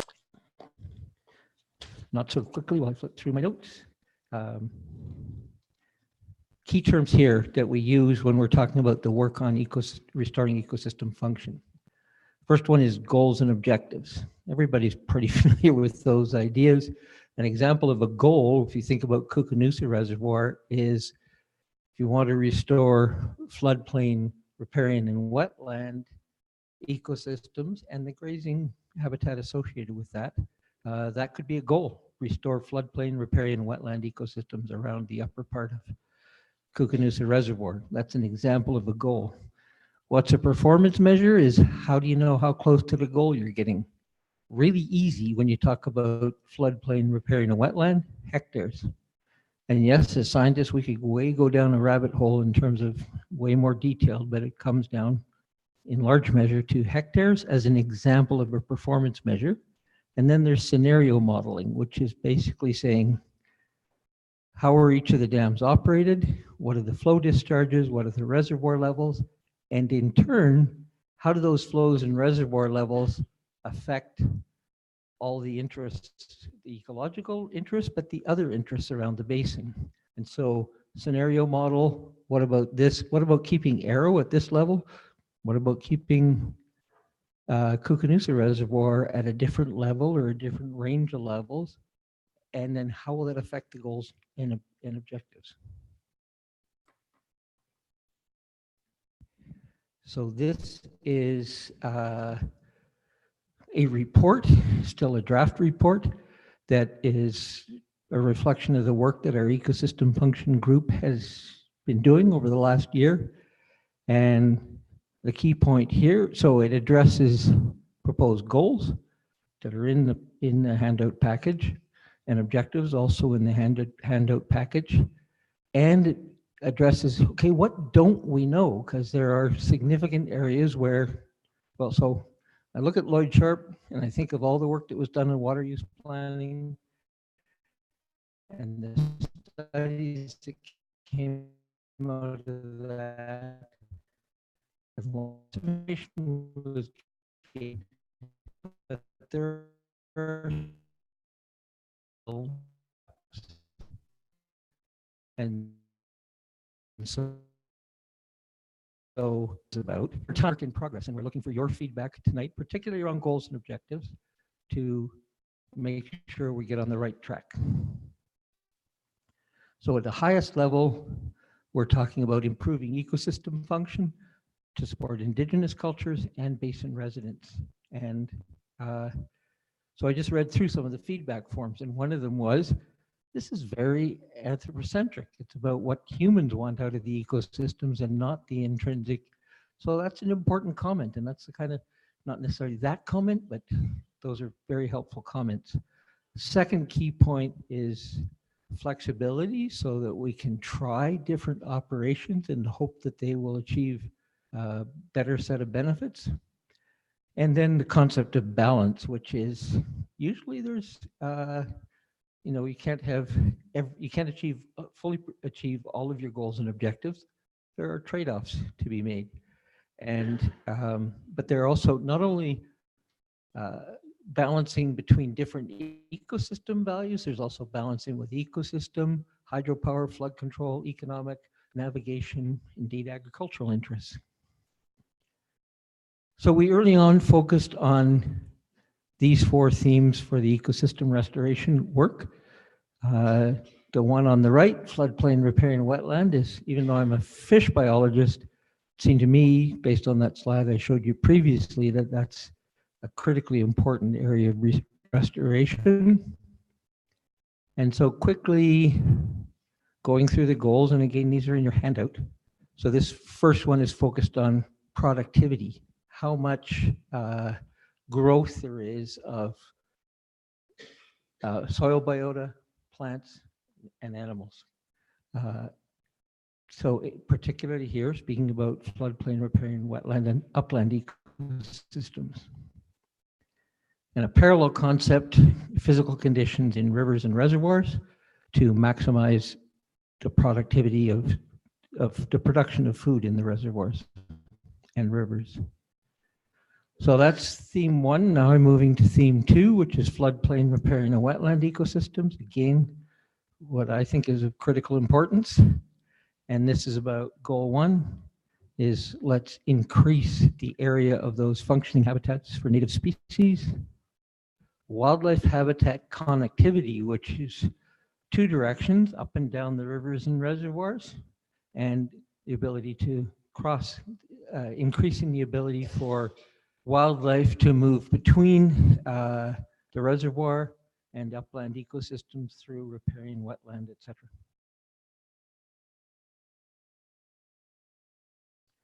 This is a techno jargon one. Change it. It says manage flows to geofluvial processes that mimic normative pre-dam erosion. So I know that Professor Stuart Rood's in the audience, and he could probably tell us what that means. But it just is about fundamentally about erosion, transport, and deposition rates that are more normal than what we currently see. And goal B is another favorite of mine, which is free-flowing riverine mainstem habitat. So we think of Kukunusa, and this goes back to Dan Gravel, in part for me, Dan, who said, I would like to see it more river and less reservoir. I would like to be able to go fish in the river that I used to go fish in, rather than it being underneath the reservoir for a good part of the year. So that has been a big loss as a result of the Columbia River Treaty. We no longer have that year-round flowing river downstream of Revelstoke. It's missing from Wardner downstream. And so can we find a way to operate the system that would give us more of those free-flowing rivers? This is about connection, particularly with tributary habitats in some reservoirs. And I think Gold Creek's an example where at low reservoir levels, there are problems with fish getting into the tributaries in the fall when the reservoir levels are low down. And this is an example.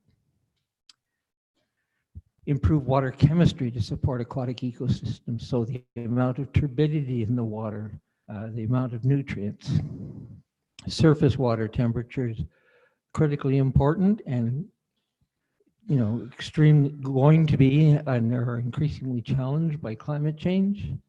And fish mortality, really 2 principal sources there. Fish that are entrained or carried through the dam and are either killed as they pass through the turbine or killed in a spillway.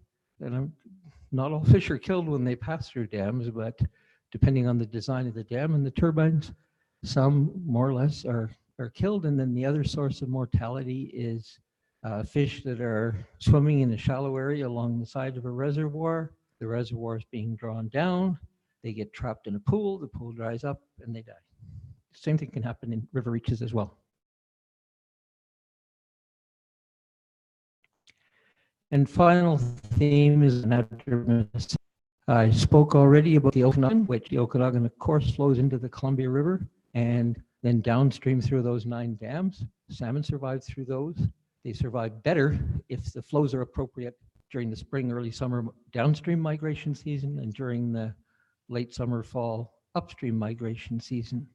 And so can we manage the flows in the Columbia River downstream as a result of how our reservoirs are operated, to get more, a higher survival rate of Okanagan salmon, and ultimately of when we have successful salmon reintroduction into the Columbia upstream of the border, Castlegar area, into Arrow Lakes, into Slocan River, we need to do the same for those populations.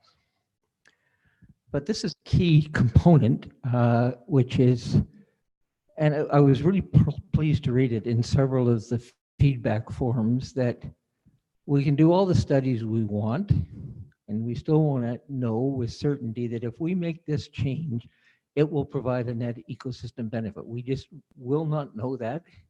We can make a good guess, and we can come up with a good hypothesis, and we can make an informed operational change.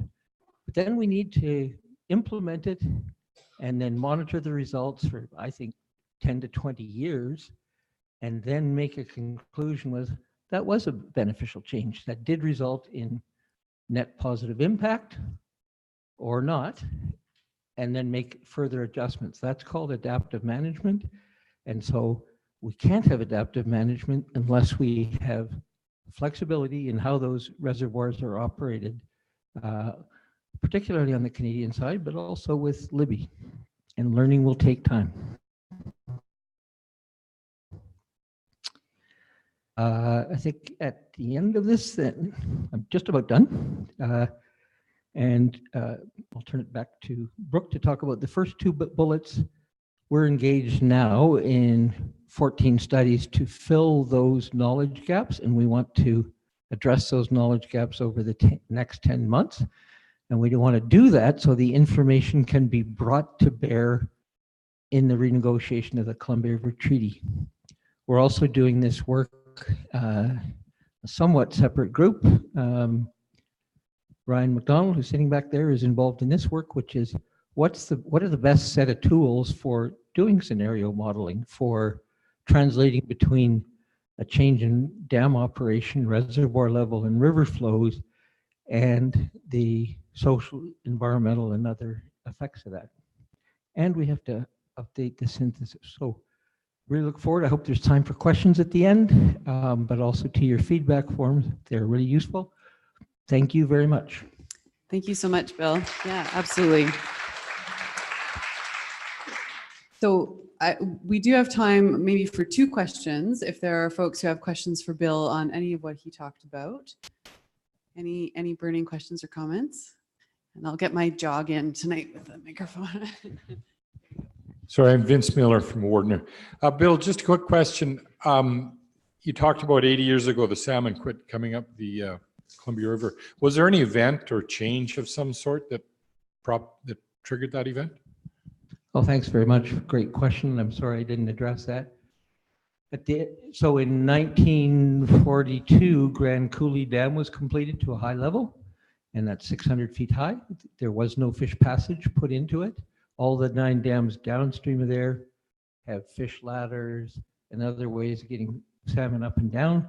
Grand Coulee, none. And there is a bit of an anecdote here, as I have a copy of a letter from 1934, where between various parts of the government of Canada saying, do we care if they put fish passage? Do we care about the salmon into the upper Columbia?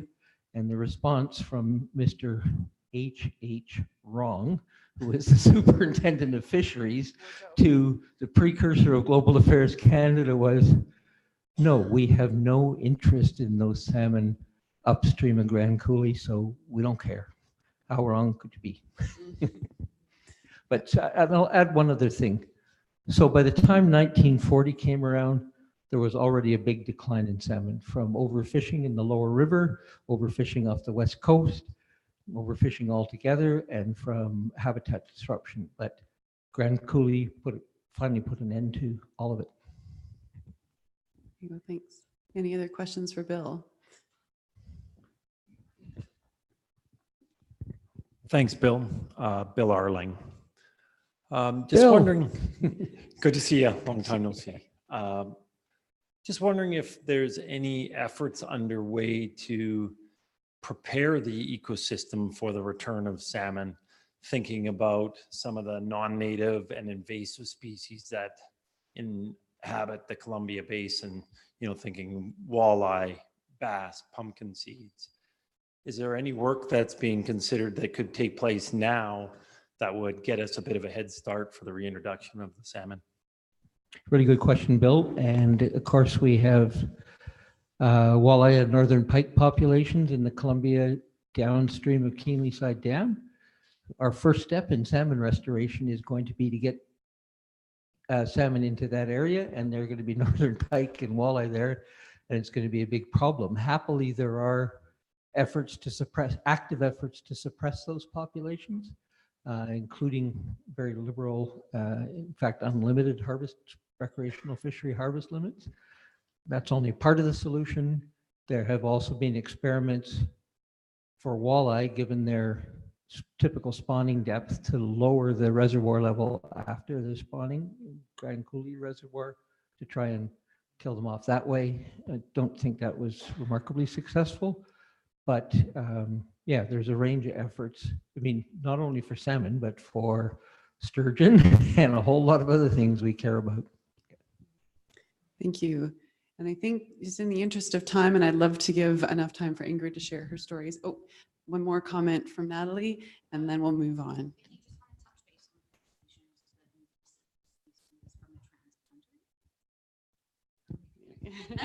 All right, just a quick note to your question and everything. For the Transboundary Conference that recently happened over in Kimberley, they had a whole segment on what they're actively doing in regards to invasive species.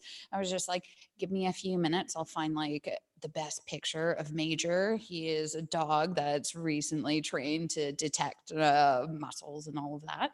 And then long story short, all of their presentations are actually going to be uploaded on their website and everything too, for all of their efforts. Thanks so much, Natalie. I believe a chunk of the presentations are already up there. So if you Google Columbia Basin Transboundary Conference, it has its own website, and you'll be able to find the presentations that way. So thank you once again, Bill, and you can get your feedback to him. We've said it a million times, but these feedback forms here, there's also at the top of them an email address where you can send your feedback if you'd like to do that after this session. So now I'd like to welcome Ingrid Strauss.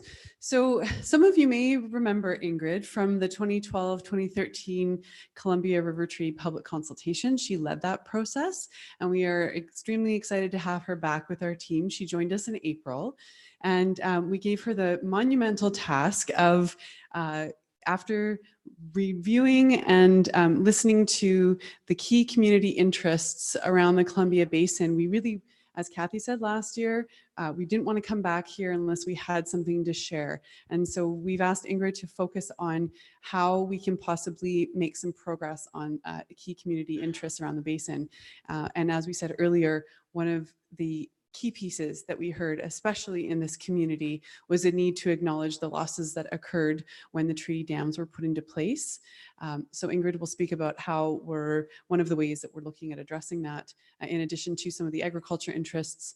And depending on whether we have time, she'll speak to the Creston Dikes and the Duncan Fish Passage. But for now, I'll turn it over to Ingrid to introduce herself, and I'll pull up your presentation.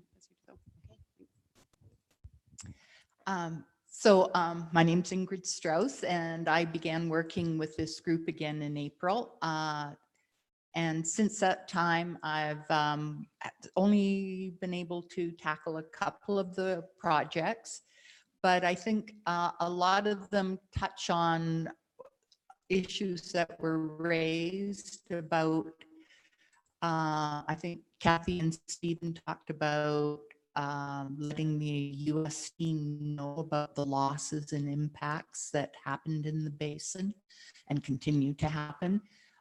We talked a bit about ecosystems, we talked about agriculture, and we talked about fish. So some of these projects that I'm going to speak about touch on these. And the first one that I want to talk about is one of the projects that will begin to address, that could begin to address acknowledge your river.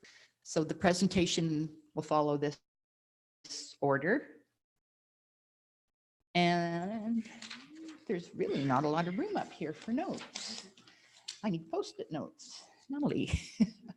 So what this project does is it provides a mechanism to convey the Columbia River Treaty history and how it touches the entire Columbia Basin. So for local residents, the spirit and history of key places and events can be preserved and magnified. And the impacts to Indigenous and non-Indigenous peoples, communities, land, and ecosystems can be recognized in a visible and tangible way. The project also provides a mechanism to educate youth and new residents and visitors that come to the area so that they are provided with the backstory of what goes on when there's hydroelectric generation. And well, not lastly, but another thing that this project is going to do is it's going to provide a link to existing treaty heritage assets like museums, sites, artifacts, churches, and to promote these and integrate them to a broader regional experience for Columbia Basin residents and to visitors. And lastly, if there is an interest,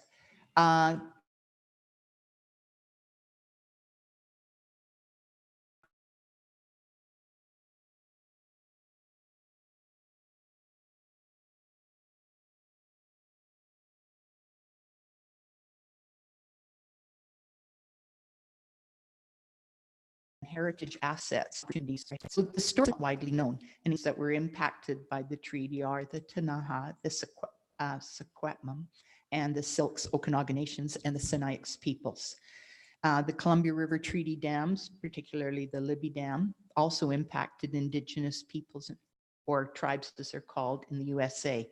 And among the tribes impacted are the Kootenai tribe of Idaho, the Confederated Salish and Kootenai tribes of the Flathead region, and the Confederated Tribes of the Colville Reservation through the Arrow Lakes Division and their link to the Sinixt people. And this project is an opportunity to make their stories known as well. So what the project is a branded heritage touring route that links a series of commemorative plaques or interpretive signage located at key locations in the Columbia. The signage would convey the cultural and historic information on impacts to Columbia Basin Indigenous and non-Indigenous peoples.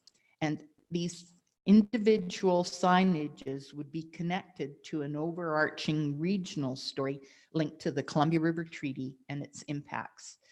The touring route would be supported with promotional materials, social media, mobile app, a website, and a marketing program, and could include a youth-friendly component such as video vignettes, a geocaching activity, a community passport activity where you would get a small reward if you visited all the sites on the touring route.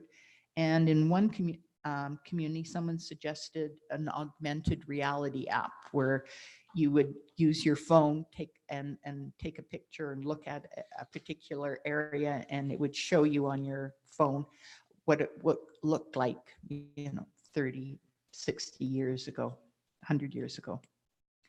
And our tourism colleagues tell us that cultural and heritage tourism is the second biggest motivator for travel, particularly for the boomer generation. And there are many heritage touring examples in Canada.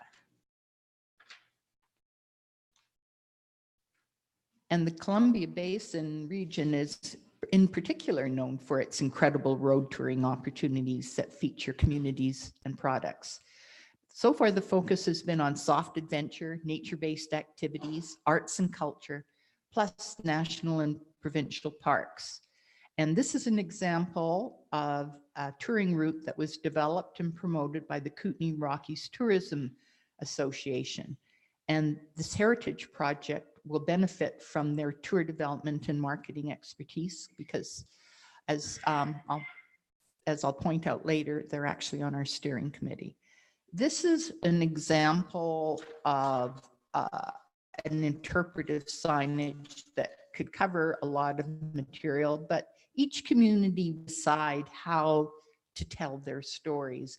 And some might want a commemorative plaque, some would maybe want a picnic kiosk with signage around it, while others might want to feature something like in this area, the Waldo Church in Baines Lake might be something that you would want as part of this project.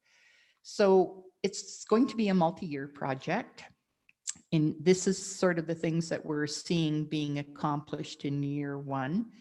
At this point, we have formed a project steering committee, and the current members are Janice Alpine from the Tanaha Nation, Mark Thomas and Pauline Eugene from the Secwepemc Nation, Kathy Holland from the Silks Okanagan Nation, Stan Doyle is on it from the Columbia River Treaty Local Governments Committee, Kathy English, who is the curator at the Revelstoke Museum and the co-creator of a recent exhibit called Stories Beneath the Surface, which is about, in their area, the impacts of the dam. Also Wendy Van Pimbrock from the Kootenay Rockies Tourism, Ursula Faller, a senior heritage planner for the province, Bruce White, a senior tourism development manager with the province, and an editor of a couple of Canadian guides to cultural and heritage tourism. And then we also have some regional managers for rural development, Jerry Brightwell and Richard Topizer. So the next steps that we're going to look at is to develop a detailed project plan and budget to use for grant application process. And once we have funding in place, there will be a Columbia Basin-based project lead who would then pull together a local guiding coalition of advisors and undertake outreach to gather stories, identify locations and assets, and then begin the project design. So that's year one. Year two and beyond, we're seeing that the project design will be finalized, and then project implementation, writing the content, building the signage places, getting the highway signs up, developing the promotional material.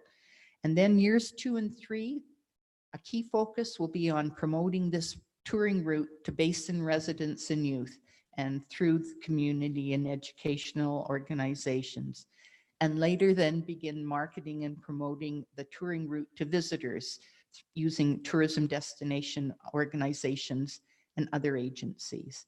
And if communities are interested, then help them develop business opportunities that could be bed and breakfasts, arts and crafts, or farm stands. And there will be ongoing maintenance and updates to keep the sites fresh and update the language. So this is where we are now. We're working on receiving some guidance from Community Futures on developing a project plan and budget. And we're looking to hire a contractor to do this. And once this project plan is ready, probably around early 2020, we'll be ready for any end of fiscal year opportunities and to begin applying for funding programs in the 2020-21 fiscal year. We'll be applying to provincial programs and federal programs, as well as more regional agencies, such as Columbia Basin Trust, Southern Interior Development Initiative Trust, and BC Hydro. So it's not too early for, I mean, it is early, but not too early for communities to start thinking about whether they should start these conversations about whether their community is interested in participating in the project, and who would be the lead agency that would interact with the project manager for the project, and what stories do you want to share, and who holds those stories, and what other assets are in the community that could be promoted. So at this point, we don't have a project manager, but feel free to contact me with information on who would be your community's lead organization, and I'll pass this information on to the project manager once they're hired. And at this point, is there any questions about this project?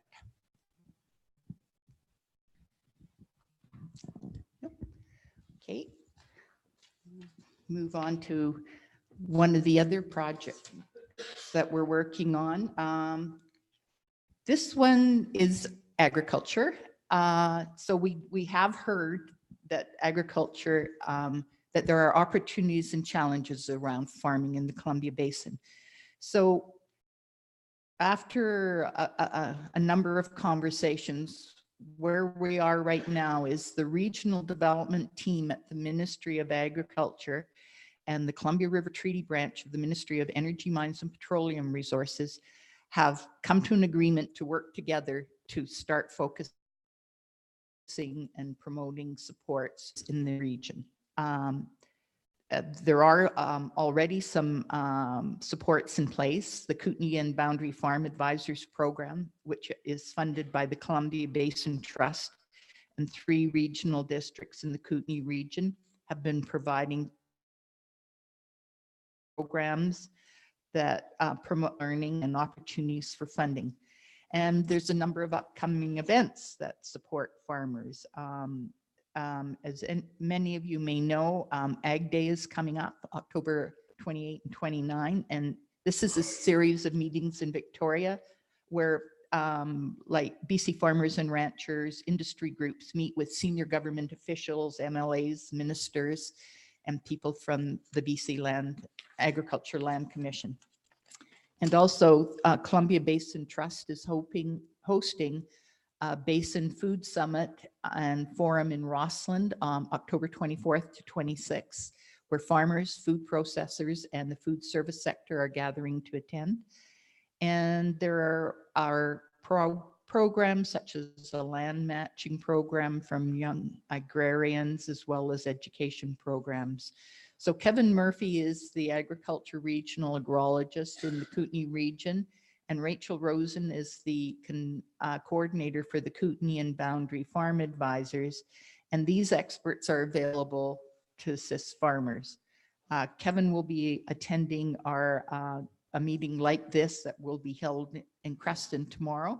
And he is also going to be attending a Creston Valley Dike information session. So about the Dike information session, I'm just going to give some background in case you're not aware of the Creston Valley Dikes. So prior to the dike construction there was frequent flooding across this floodplain. It's 6.5 kilometers wide. It's on the Kootenay River in the Creston Valley. And so they started building dikes. And by 1935, the flats had 3 diking districts. But flooding still occurred. In 1938 and 1948, there were really disastrous floods, so more dikes were constructed. And by the end of the 1950s, a system of 93 kilometers of dikes had been constructed on both sides of the Kootenay River and a further 3.7 kilometers on the Goat River. So essentially creating a pipeline for water passage. And there's also meters of dike on the lower Kootenay Band reserve land next to the Kootenay River. So approximately half, so 8,000 plus hectares of previously biologically productive and functioning floodplain ecosystem and wetlands had been converted to agriculture land.